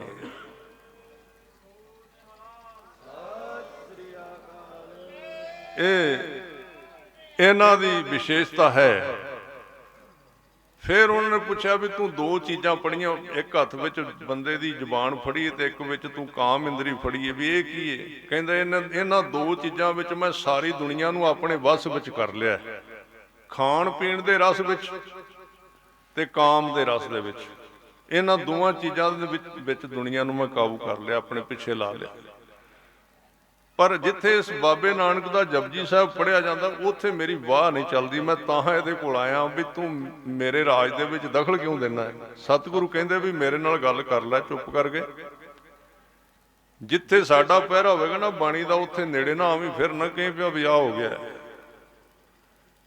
ਜਿੱਥੇ ਤੇਰਾ ਸ਼ਿਕਾਰ ਹੈ ਤੂੰ ਮਾਰੀ ਜਾ। ਜਿੱਥੇ ਸਾਡੇ ਸਿੱਖ ਬਾਣੀ ਪੜ੍ਹਨ ਵਾਲੇ ਉਹਨਾਂ ਦੇ ਨੇੜੇ ਨੇ। ਕਹਿੰਦੇ ਨਹੀਂ ਮਹਾਰਾਜ ਨੇੜੇ ਨਹੀਂ ਆਉਂਦਾ। ਇਸ ਕਰਕੇ ਉਹ ਕਲਯੁਗ ਹੈ। ਪਰ ਅੱਜ ਕਲਯੁਗ ਸਿੱਖਾਂ ਦੇ ਵਿੱਚ ਹੀ ਵੜ ਗਿਆ ਹੈ, ਖਾਸ ਕਰਕੇ ਇਹਨਾਂ ਦੇ ਵਿਆਹਾਂ ਵਿੱਚ ਵੜ ਗਿਆ ਹੈ। ਕਰਾਉਂਦੇ ਦੇ ਅਖੰਡ ਪਾਠ ਵੀ ਹਨ, ਪਰ ਇਕੱਠੀ ਬੁੱਕ ਕਰਾ ਕੇ ਆਉਂਦੇ ਇੱਕੋ ਦਿਨ ਹੀ। ਅਖੰਡ ਪਾਠ ਵਾਲਿਆਂ ਨੂੰ ਉਦੋਂ ਹੀ ਬੁੱਕ ਕਰਾ ਕੇ ਆਉਂਦੇ ਨੇ, ਬੱਕਰਿਆਂ ਵਾਲਿਆਂ ਨੂੰ ਵੀ, ਸ਼ਰਾਬ ਵਾਲਿਆਂ ਨੂੰ, ਨੱਚਣ ਵਾਲੇ, ਤਿੰਨਾਂ ਚੋਂ ਉਹਨੂੰ ਇਕੱਠਿਆਂ ਨੂੰ ਬੁੱਕ ਕਰਾਉਂਦੇ ਵੀ ਇਕੱਠੇ ਹੀ ਅੱਜ ਹੀ ਨਿਬੇੜ ਆਈ। ਜਦੋਂ ਘਰ ਮੁੜਦੇ ਨਿਬੇੜ ਆਏ ਉਹ ਸਾਰੇ ਕੰਮ। ਕਹਿੰਦੇ ਹਾਂ ਗੁਰਦੁਆਰੇ ਪਾਠ ਵੀ ਬੁੱਕ ਕਰਾ ਆਏ ਹਾਂ ਤੇ ਆਰਕੈਸਟਰਾ ਵੀ ਬੁੱਕ ਕਰਾ ਆਏ ਹਾਂ, ਨੱਚਣ ਵਾਲਿਆਂ ਵੀ, ਤੇ ਨਾਲ ਬੱਕਰੇ ਵੀ, ਤੇ ਇੰਨੀ ਪ੍ਰਕਾਰ ਦਾ ਮੀਟ ਵੀ, ਤੇ ਇੰਨੀ ਪ੍ਰਕਾਰ ਦਾ ਸ਼ਰਾਬ ਵੀ, ਸਾਰਾ ਕੁਝ ਇਕੱਠਾ ਹੀ ਕਰ ਰਹੇ ਹਾਂ। ਇਹ ਹੁਣ ਆਪਾਂ ਖਿਆਲ ਕਰਨਾ ਆਪਾਂ ਕਿੱਧਰ ਨੂੰ ਜਾ ਰਹੇ ਹਾਂ। ਪੰਜਾਬ ਨੂੰ ਲੈ ਕੇ ਏਡੀ ਵਧੀਆ ਧਰਤੀ ਜਿਹੜੀ ਗੁਰੂ ਸਾਹਿਬ ਨੇ ਸਾਨੂੰ ਇੰਨਾ ਸੋਹਣਾ ਦਿੱਤਾ ਸੀ ਸਾਰਾ ਕੁਝ, ਉਹਨੂੰ ਅਸੀਂ ਗਵਾਈਏ ਨਾ। ਤੇ ਉਹਨੂੰ ਆਪਾਂ ਗੁਰੂ ਸਾਹਿਬ ਦੀ ਕਿਰਪਾ ਦੇ ਨਾਲ ਬਾਣੇ ਨਾਲ ਜੁੜੀਏ, ਗੁਰੂ ਦੇ ਚਰਨਾਂ ਨਾਲ ਜੁੜ ਕੇ ਜੀਵਨ ਨੂੰ ਸਫਲ ਕਰੀਏ। ਸੋ ਆਪ ਸੰਗਤਾਂ ਨੂੰ ਗੁਰੂ ਸਾਹਿਬ ਦਾ ਪ੍ਰਕਾਸ਼ ਦੀਆਂ ਬਹੁਤ ਵਧਾਈਆਂ। ਔਰ ਬੜੇ ਪਿਆਰ ਨਾਲ ਨਗਰ ਦੀਆਂ ਸੰਗਤਾਂ ਮਨਾ ਰਹੇ ਹੋ ਤੁਸੀਂ ਗੁਰੂ ਸਾਹਿਬ ਦੇ ਉਪਦੇਸ਼, ਤੇ ਵੱਧ ਤੋਂ ਵੱਧ ਬਾਣੀ ਨਾਲ ਜੁੜ ਕੇ ਜਪਜੀ ਸਾਹਿਬ ਜਿਵੇਂ ਬੇਨਤੀ ਕੀਤੀ ਵੀ ਸੰਥਿਆ ਕਰਕੇ ਬਾਣੀ ਪੜ੍ਹ ਕੇ ਤੇ ਜੀਵਨ ਸਫਲ ਕਰੀਏ। ਸਾਰਿਆਂ ਦਾ, ਗੁਰੂ ਕੇ ਪ੍ਰਬੰਧਕ ਵੀਰਾਂ ਦਾ, ਸਤਿਗੁਰੂ ਗਰੀਬ ਨਵਾਜ ਗੁਰੂ ਗ੍ਰੰਥ ਸਾਹਿਬ ਸੱਚੇ ਪਾਤਸ਼ਾਹ ਜੀ ਦਾ ਬਹੁਤ ਧੰਨਵਾਦ। ਭੁੱਲਾਂ ਚੁੱਕਾਂ ਦੀ ਖਿਮਾ ਕਰਨੀ ਜੀ। ਪਿਆਰ ਸਹਿਤ ਫਤਿਹ ਬੁਲਾਓ। ਇੱਕ ਬੇਨਤੀ ਛੋਟੀ ਜੀ, ਅਸੀਂ ਜਿਵੇਂ ਨੌਜਵਾਨ ਸਵਾਲ ਜਵਾਬ ਕਰਦੇ ਇੱਥੋਂ ਨਿਕਲਦੇ ਆ 5-7 ਸਵਾਲਾਂ ਜਵਾਬਾਂ ਵਾਲੇ ਵੀ ਆ ਗੱਲ ਕਿਹੜੀ, ਉਹਦੇ ਵਾਸਤੇ ਅਸੀਂ ਇੱਕ ਤਾਂ ਚਲੋ ਵਿਚਾਰ ਗੋਸ਼ਟੀਆਂ ਤਾਂ ਸ਼ੁਰੂ ਕੀਤੀਆਂ ਨੇ ਵੀ ਜਿੱਥੇ ਸਮਾਗਮ ਹੋਵੇ ਉਹਨਾਂ ਨੂੰ ਪਹਿਲਾਂ ਕਹਿ ਦਿੱਤਾ ਹੈ ਵੀ ਜਿਹੜੇ ਤੁਹਾਡੇ ਸਵਾਲ ਨੇ ਸਾਨੂੰ ਲਿਖ ਕੇ ਪਹਿਲੇ ਭੇਜ ਦਿਓ, ਅਸੀਂ ਕਥਾ ਵਿੱਚ ਤੁਹਾਡੇ ਜਵਾਬ ਦੇ ਦਿਆਂਗੇ। ਇੱਕ ਤਾਂ ਉਹ ਹੈ, ਤੇ ਇੱਕ ਅਸੀਂ ਜਿਹੜੇ ਦੁਬਿਧਾ ਪਿੱਛੇ ਪਾਈ ਗਈ ਕੌਮ ਦੇ ਵਿੱਚ ਬੜੀਆਂ ਗੱਲਾਂ ਦੇ ਉੱਤੇ, ਇਤਿਹਾਸ ਦੇ ਉੱਤੇ, ਹੋਰ ਗੱਲਾਂ ਤੇ, ਉਹਦੇ ਵਾਸਤੇ ਇੱਕ ਅਸੀਂ ਕੋਰਸ ਬਣਾਇਆ ਹੈ। 144 ਦਿਨਾਂ ਵਿੱਚ ਉਹ ਪੂਰਾ ਹੋ ਜਾਂਦਾ ਹੈ। 144 ਦਿਨਾਂ ਵਿੱਚ, ਤੇ 3 ਸਾਲਾਂ ਵਿੱਚ 144 ਐਤਵਾਰ ਆਉਂਦੇ ਨੇ। ਉਹਨਾਂ ਵਿੱਚ ਤੁਸੀਂ ਘਰ ਦੇ ਕੰਮ ਕਰਦੇ ਘਰ ਵਿੱਚ ਹੀ ਬਹਿ ਕੇ ਕਰ ਸਕਦੇ ਹੋ ਆਰਾਮ ਦੇ ਨਾਲ। ਤੇ ਉਹ ਜੇ ਕਿਸੇ ਨੇ ਕਰਨਾ ਹੋਵੇ ਤਾਂ ਉਹ ਜਦੋਂ ਬਾਹਰ ਸਿੰਘ ਜਾਣਗੇ, ਇਹਨਾਂ ਕੋਲ ਸਾਰਾ ਐਡਰੈਸ ਵਗੈਰਾ ਹੈ, ਤੁਸੀਂ ਮੰਗਾ ਸਕਦੇ ਹੋ। ਸੋ ਇੰਨੀਆਂ ਬੇਨਤੀਆਂ ਪ੍ਰਵਾਨ। ਵਾਹਿਗੁਰੂ ਜੀ ਕਾ ਖਾਲਸਾ, ਵਾਹਿਗੁਰੂ ਜੀ ਕੀ ਫਤਿਹ।